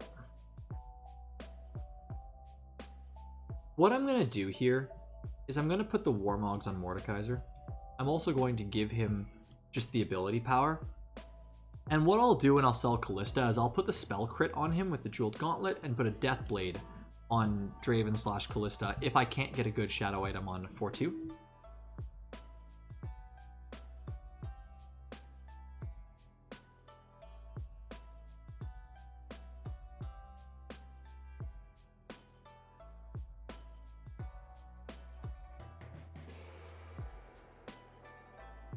Yeah, unfortunately, Callista's untouched here, so I do believe we lose this round. Although it will be decently close thanks to Trundle stealing so much health and so much stats off the Abomination.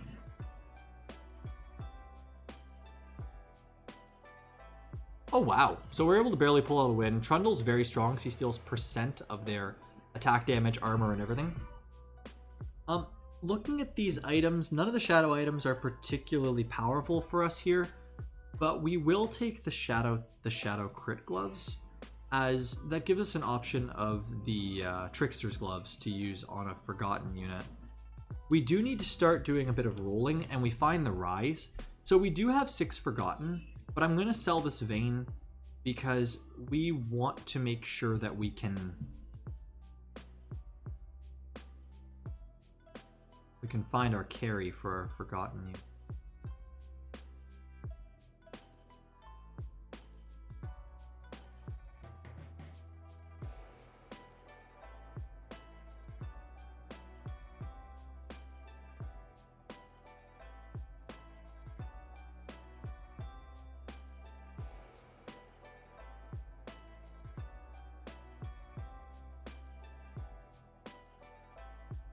This is the person who's going the Vein with the ability power crit Vein. As you can tell, we barely didn't make it. So we sell the Cannon Stay above 40 here. But I very strongly believe that we're going to end up going for Draven here. Just by the units that we're able to hit. So what I'm going to do is I'm going to end up committing and leaving Trundle in because he is just a powerful unit. But I'm going to start swapping out for my Forgotten units.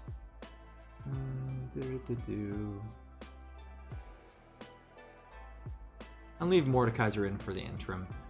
If I were to take out any of these units, I would probably take out Victor.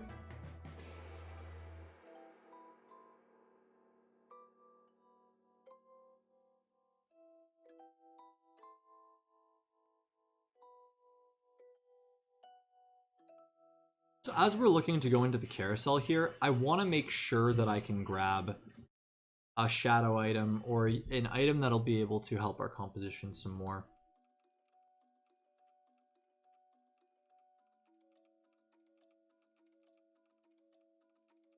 So there's a Kale with a shadow crit glove, and I'm definitely going to grab her because she'd be the ideal Legionnaire to put in as late game assurance, as well as just having a shadow crit glove if I do need to sell her for some more money and to be able to make a more powerful item on a different unit. There's also the option to just put shadow crit gloves on a couple of different units to increase the Forgotten bonus by adding an additional 8 attack damage and ability power per unit across a couple of different units.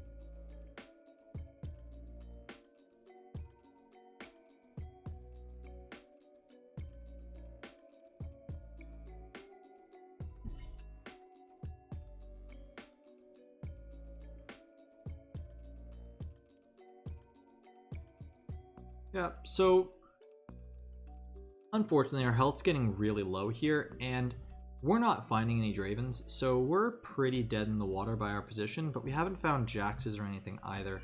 What I'm gonna have to do here is I'm just gonna have to hold my money, because I will survive through the chickens no matter what, get to level 8 and spend all of my gold trying to find myself a Draven to be able to sell this Victor for a increase in power.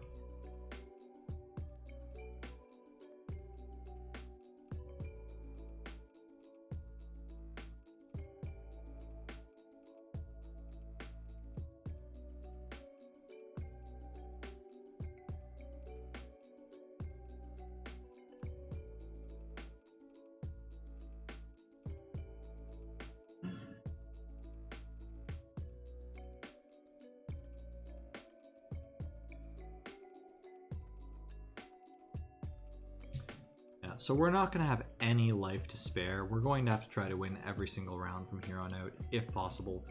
In order to do that, we're going to have to get pretty lucky trying to find ourselves a fast Draven, if not a Draven 2. Finding the Rise makes us feel a little bit more confident, as he can prove to be a backup carry. But with the way that our team is currently looking in terms of our damage, we really don't have a high confidence level for running the Rise as a carry, considering we don't have any good items for him without something like a tier. I don't expect to get any items from these chickens, just considering the drops that we've already had, but I can dream.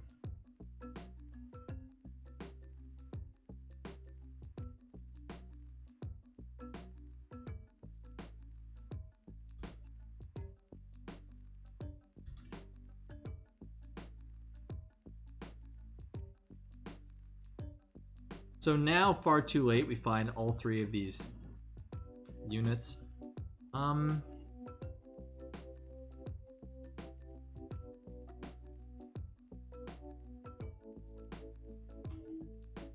So we have to do something here, otherwise we're just going to die.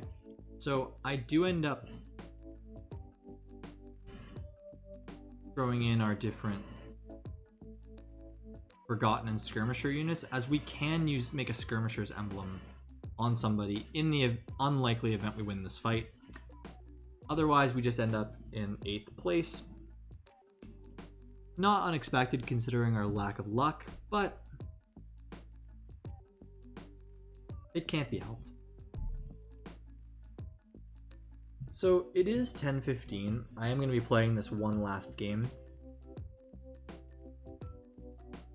But before we go into the last game, I do want to do a little bit of analysis on what happened in that game. So, unfortunately the stats won't load for a little bit here, so we're just going to have to work off of memory. We tried going Skirmishers in the early game. We noticed that Skirmishers were contested and we weren't getting any. We then tried to go to a Forgotten Draven, but unfortunately we didn't have anybody as a comfortable item holder, and we weren't able to hit the Draven. So, in terms of what should have been different in that game, I shouldn't have looked for Draven on level 7 for those 3 rounds in the middle. I should have taken the losses, saved the economy, get to level 8, and have a 20% chance to find Draven. Or to find at least more 4-cost units, like potentially a 2-star Mordekaiser. Or when I found that Darius, the other option of a very powerful play I could have made was I could have bought the Darius, looked to buy a Morgana, looked to buy an Aphelios, and switch to a 4 Nightbringer composition, surrounded by units that would just keep Aphelios alive and being able to use his ability. I think the key takeaway from that game is you can't pigeonhole yourself too tightly if you're not finding the units. If you're able to find the units and you're in a comfortable enough position in terms of life, absolutely, you can try to force or go a certain composition. But when I found that 1% Darius, I should have just taken it and done a harder transition into being able to use it.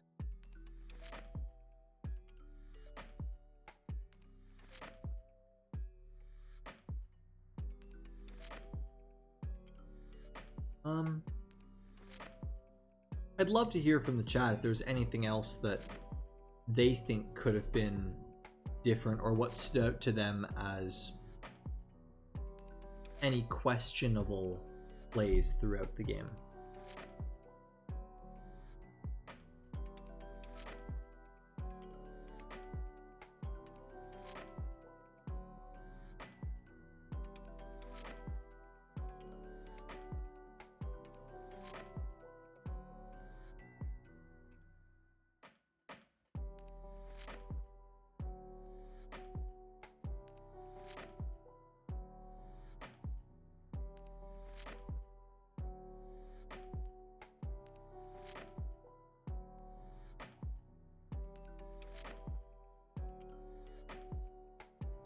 So just as a general rule of thumb when you're looking at TFT in this new expansion, the biggest difference by comparison to the previous expansion isn't actually the shadow items. What it comes down to is the loss of the chosen mechanic means that it's much more difficult to be able to run specific compositions, knowing that you can't just get a chosen for a free 2-star version of the unit and play it off there.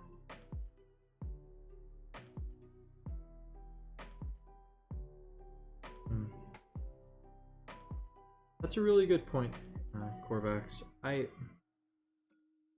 do agree that item holders will definitely lead to tunnel visioning, but I also believe that if you don't end up using your items and you leave them on the bench too long, you start to fall behind compared to people who make suboptimal items, but items that can work very powerfully in a game.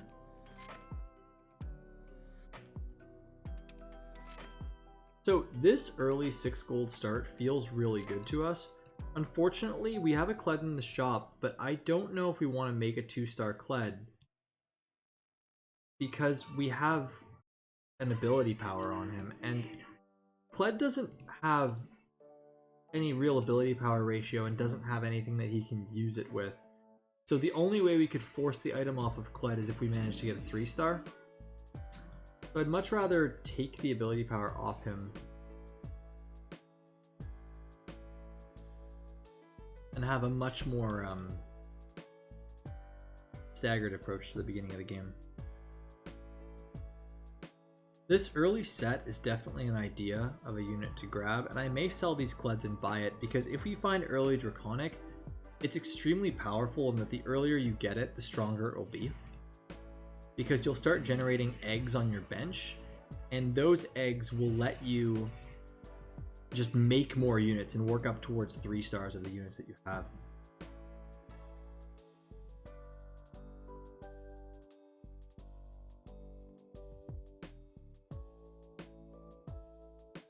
So I don't want to fall too far behind on this game, and I don't feel comfortable running the Draconic. So what I'm going to do is I'm going to sell this set and I'm going to level here. What that does is that'll give me 3 Forgotten, plus being able to have the 2 Night-In should make me much more survivable in this early game.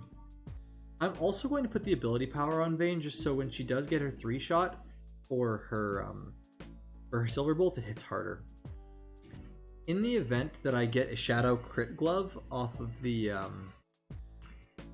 Armory on stage 2-2, I could definitely look to use Vayne as a solo carry, as you've seen a couple of other people run tonight.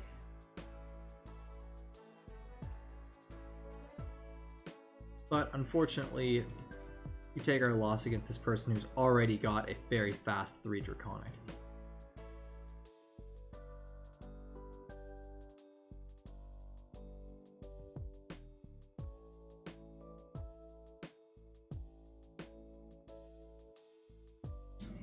So here we find a 2-star Nautilus, which will make it a lot stronger in the early game for being able to survive. In the event that we do win, I want to buy this Hecarim to get another Forgotten unit.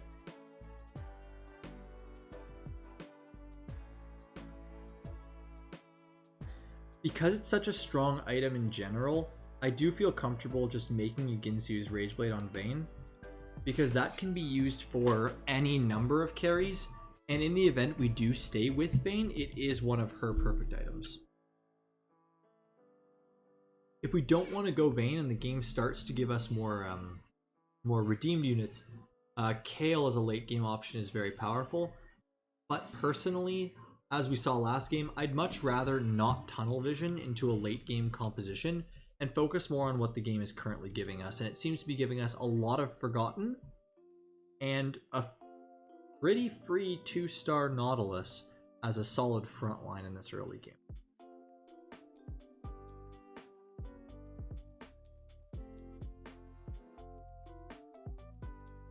So this round we're just going to save, try to start working on our economy because we did go for a fast level which did not pay off right away. In that we took a loss right off the start.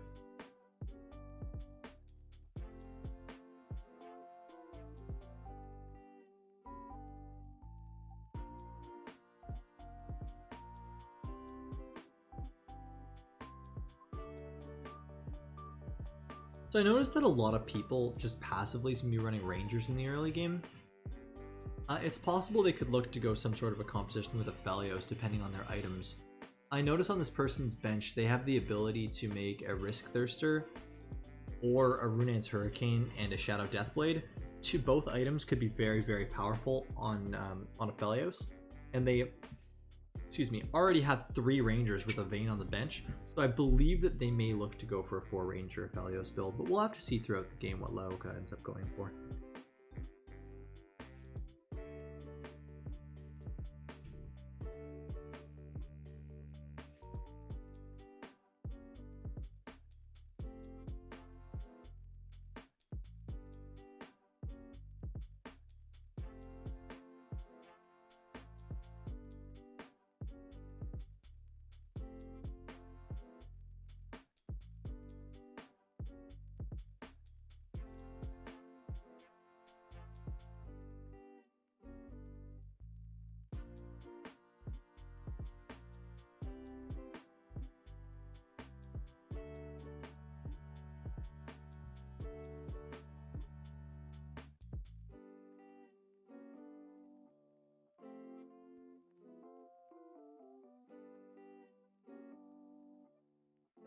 So I'm going to look to sell the Nunu here, stay to 15 gold.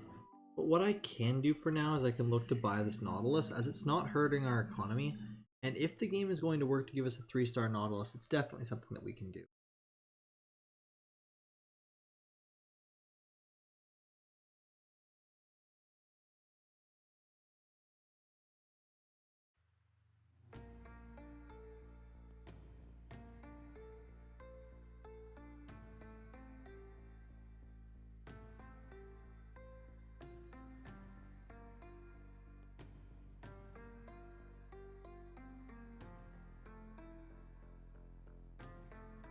So thankfully that Lissandra's ability missed our Vayne there, which let us get a lot more damage off for being able to secure the win on the round.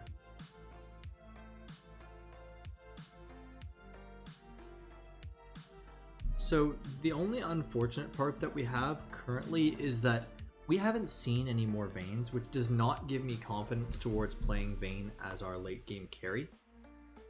What I could potentially do is I could look to buy this Morgana. And what doing that enables is I could either swap to an Aphelios later or just have it as a powerful unit to put in at level 5. The only problem is that puts me under the 20 gold, which means I can sell the Nautilus because even if he does go to 3 stars, he's not going to be the strongest carrying factor on our team. So I don't think it's as good of a use of our gold. Seeing that this Vayne has a Runaan's, I do think we lose this round. Just because she's able to apply the true damage across more units. So we lost our win streak, which is a little bit unfortunate going into the Krugs. But not the end of the world because we've already started to work on our econ, which had us at the same amount of gold that we had on the win streak.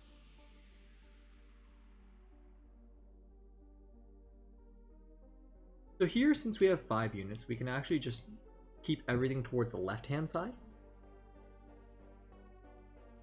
and be able to use Nautilus as a very powerful frontline to survive against the Krugs.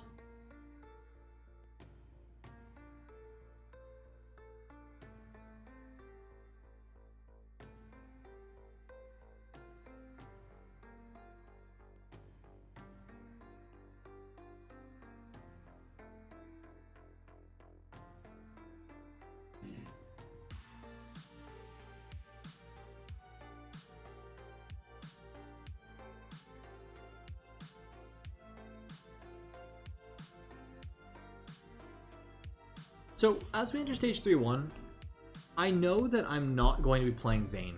The reason for this is because I do not have a shadow item option on stage 3-2. As well, I only have a single Vayne as we've gotten to 3-1. So what I'm going to look to do here is I'm going to look to get to 50 gold and then start to level off of all of our spare gold so that we can get up to a higher level and hopefully find something like an Aphelios that can use our items much better. Unfortunately, we cannot use Infinity Edge on Aphelios because he does not work properly with Infinity Edge. It's currently bugged. But we'll be able to make a Death Blade, which will prove very useful with his ability that will hit multiple targets.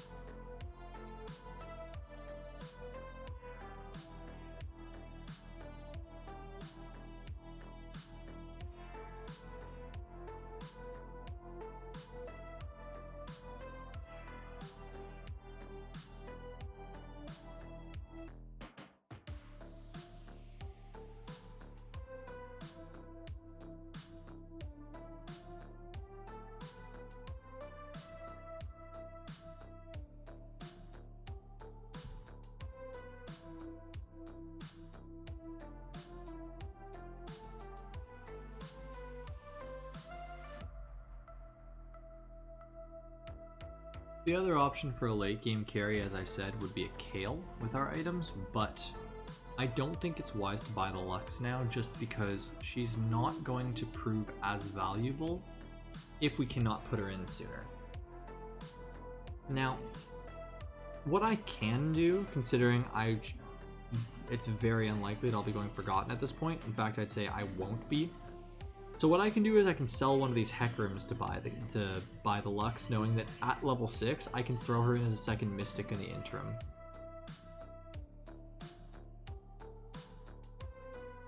But Vayne's targeting was not ideal here, so we did end up losing barely because Lysandra was able to keep healing off Renewer. So we've made it to 50 gold. If we're able to win this round, we're feeling in a very good spot. If we're not able to win this round, I would say that it'd be better to sell something like our Victor, and then we can sit at 50 gold to put Lux in afterwards.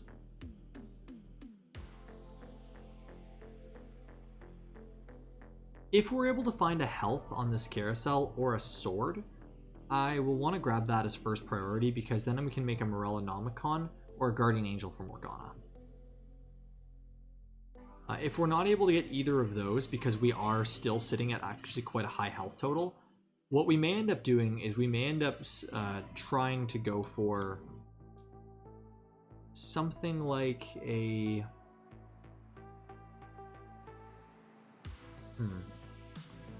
Let's see what we can do first, if we can hit the different items there, because if not, we may end up going something like a bow to see if we can increase our damage odds. There's a Morgana with health, which is one of the most ideal things that we could go for here. If it doesn't get taken, which it does. So once we have that taken away, we're going to grab the Ash with a sword. And with that, I'll be right back.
So, sorry about that.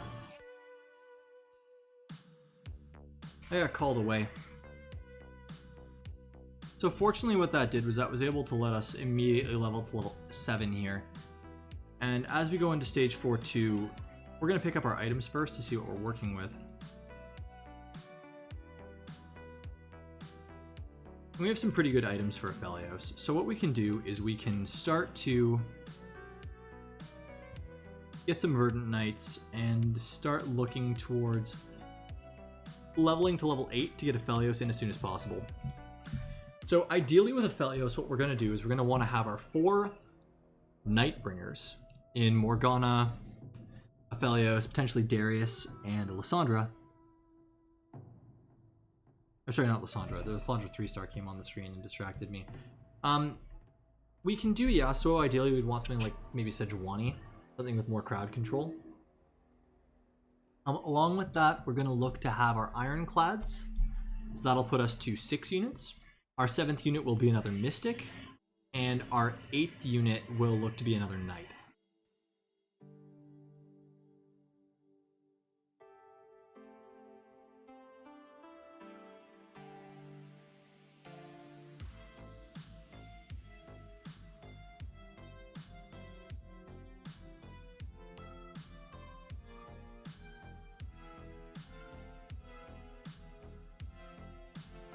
So finding the Yasuo is very good for us here. Considering we're playing on 3 Knights, what we can do is we can take out the Taric for now, so we can have the Yasuo in as a bit of a stronger Nightbringer and a 2-starred unit.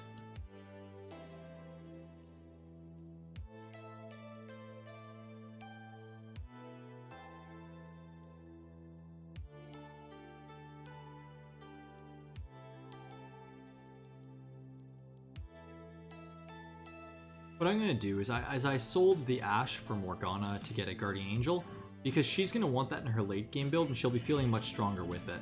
Considering we have these 2 items, plus we can make a Caustic Quicksilver for Aphelios, I very much want to have Morgana to have Umbrella if we can. So I'm going to be looking to, on the carousel, grab a health. Unfortunately, the health's going away from me here on Viego, so it's not likely that I'll be able to get it, but we'll see. Perfect. That person was more focused on grabbing a sword so that they would have a stronger damage threat for one of their carries. I'm not sure who. Or they're potentially just looking for Lysandra so they would have one less to find, because I believe that they are sitting at level 5 still on stage 4-4, which is very, very low for this stage in the game.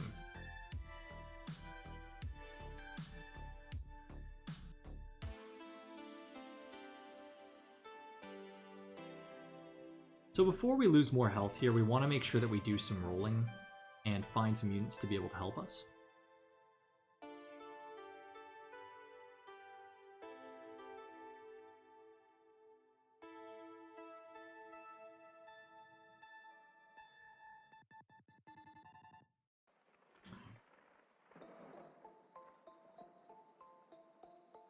So we were able to find ourselves another Nightbringer in the interim, where Diana is a very powerful Nightbringer for us. We're not going to be running this Yasuo to go for 3 stars, so I'll sell the spare Yasuo here. But the fact that we have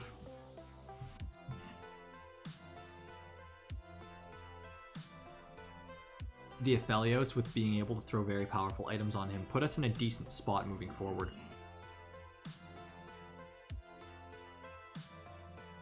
Because we want to preserve health, I definitely want to make sure that we change out some units here, knowing that we're not going to have any use for our Hecarim anymore. I can definitely swap him out, and finding a Kindred is a very large pickup as it gives us a Mystic, which we will eventually be taking out this Lux, as well as giving us our second Ranger.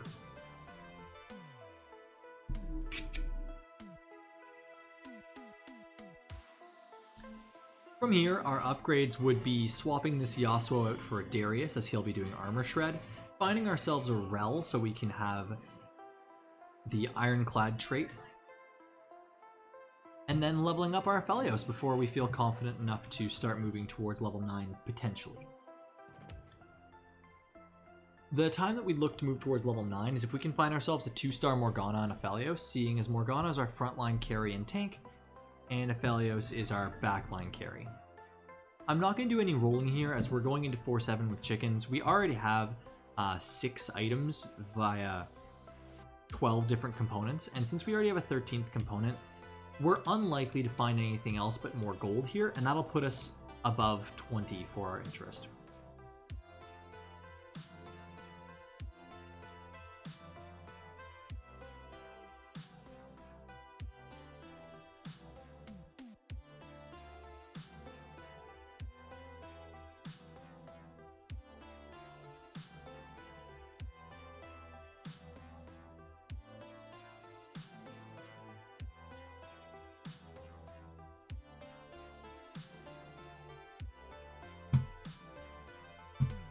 So for now, we look to swap Rel in over the Lux because we don't actually need the extra 60 magic resistance, and we would much rather have the Ironclad for grabbing ourselves some armor. As well as Rel is just a more powerful unit overall. Now the reason why I switched Lee Sin in over the Yasuo is that Lee Sin provides an area of effect attack speed slow that will be very useful if he's able to get to the backline carries.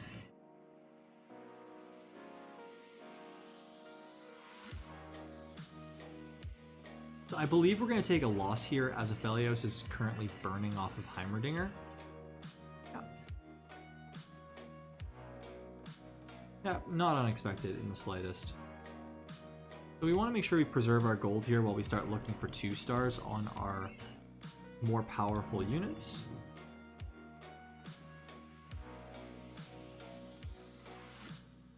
So since we had 2-star on basically everything,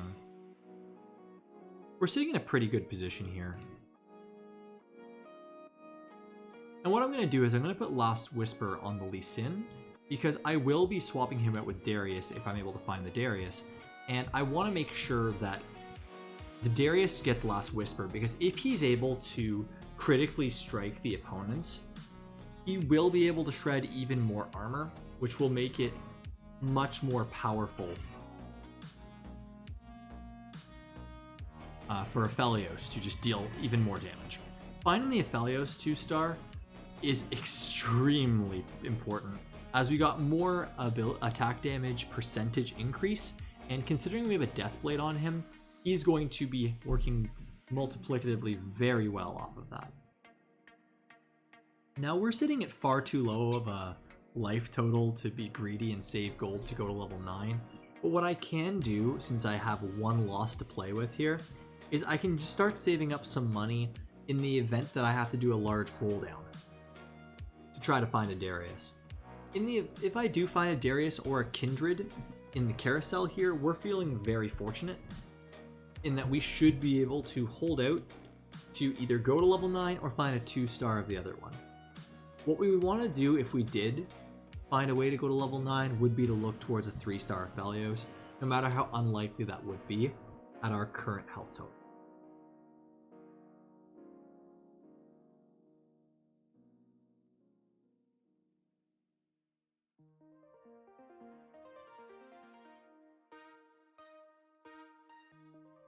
So unfortunately, because Aphelios was not able to have a Bloodthirster or a Risk Thirster, he is not as survivable as we would like him to be. So we'll probably end up taking a loss here as one of the last ones that we can.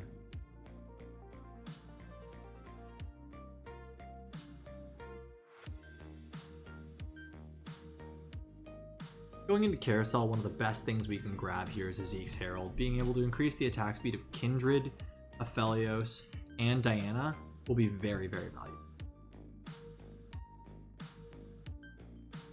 The other good option would have been the Redemption on the Vel'Koz, as Kindred sitting next to Aphelios would have given some form of healing for it.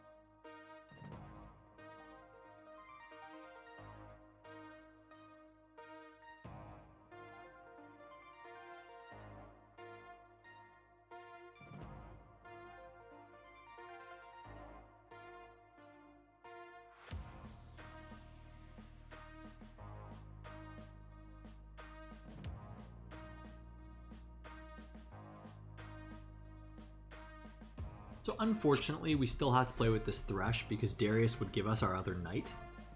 If we didn't have the Thresh and we had Darius instead of Lee Sin, it would have opened us up into being able to get either the third Ironclad or a third Mystic, depending on what we would need against the other compositions.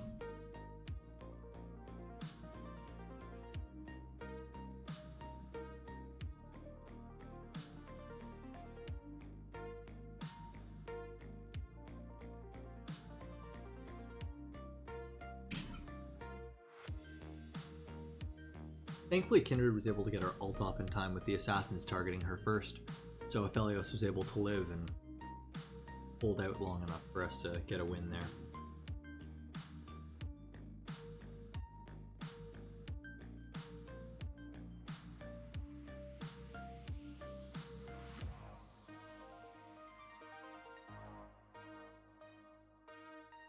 Based on the way the lobby is with all the different ability power carries, we would definitely want a third Mystic. The only one that wouldn't do anything for would be versus this person here, Storvy, which just so happens to be our opponent, as they have a Vayne with very powerful shadow items for their carry, along with the Shadow Jeweled Gauntlet.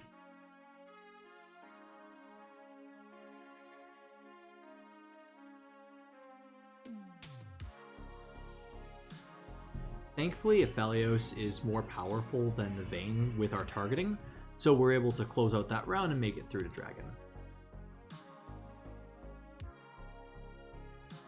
We got lucky, potentially, depending on how you'd want to phrase it, that we have a 3-item Dragon.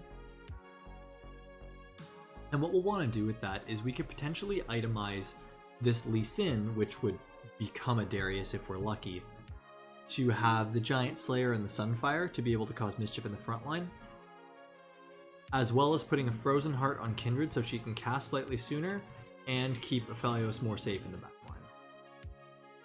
The downside is we won't be able to get to 10 gold for the breakpoint because we're definitely looking to 2-star Kindred if possible. Yeah, the 3-item Dragon is nice when you're able to find it, but it's not very common.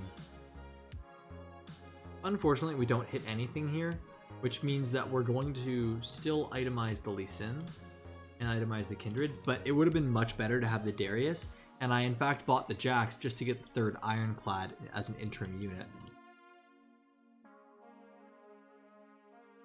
Yeah, unfortunately this Viego isn't a Darius for us. So we may end up in 5th place here depending on how this round goes. Because we are versus the person with the 5 Draconic who has a 3-star Ashe and a 2-star Heimerdinger. The 2-star Heimerdinger Flames will one-shot our backline because of the way it's currently aiming, if it's able to hit the Aphelios.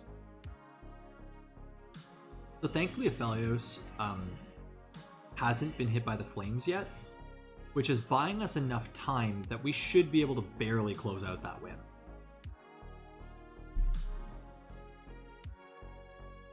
And with that, we secure top 4. So it's a good way to end off the night and the best we could hope for, really.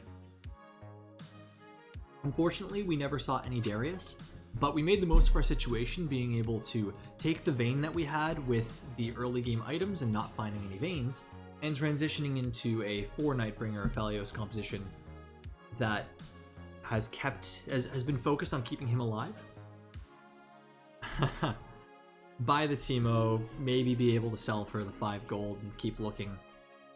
Not an awful idea considering we are now top 4, but if we lose by a singular unit, or as we did the last round, if we would have lost based on just the Dragon, then we are in a much better position that we would actually stay alive if we don't buy that team. Unfortunately, our Aphelios is stuck on Nidalee right now, who at 3 stars has far too high dodge for us to handle, because she gets bonus dodge, and so we end up at 4th place in a very close lobby for the top of the tables. Overall, I'm very happy with the way the game went, and I think that that's a great way to end off the stream. So once again, thank you everybody for coming out tonight. Thank you for participating. Hopefully you were able to learn a little bit via my wins and losses, and I hope to see you again tomorrow. Take care and have a great night.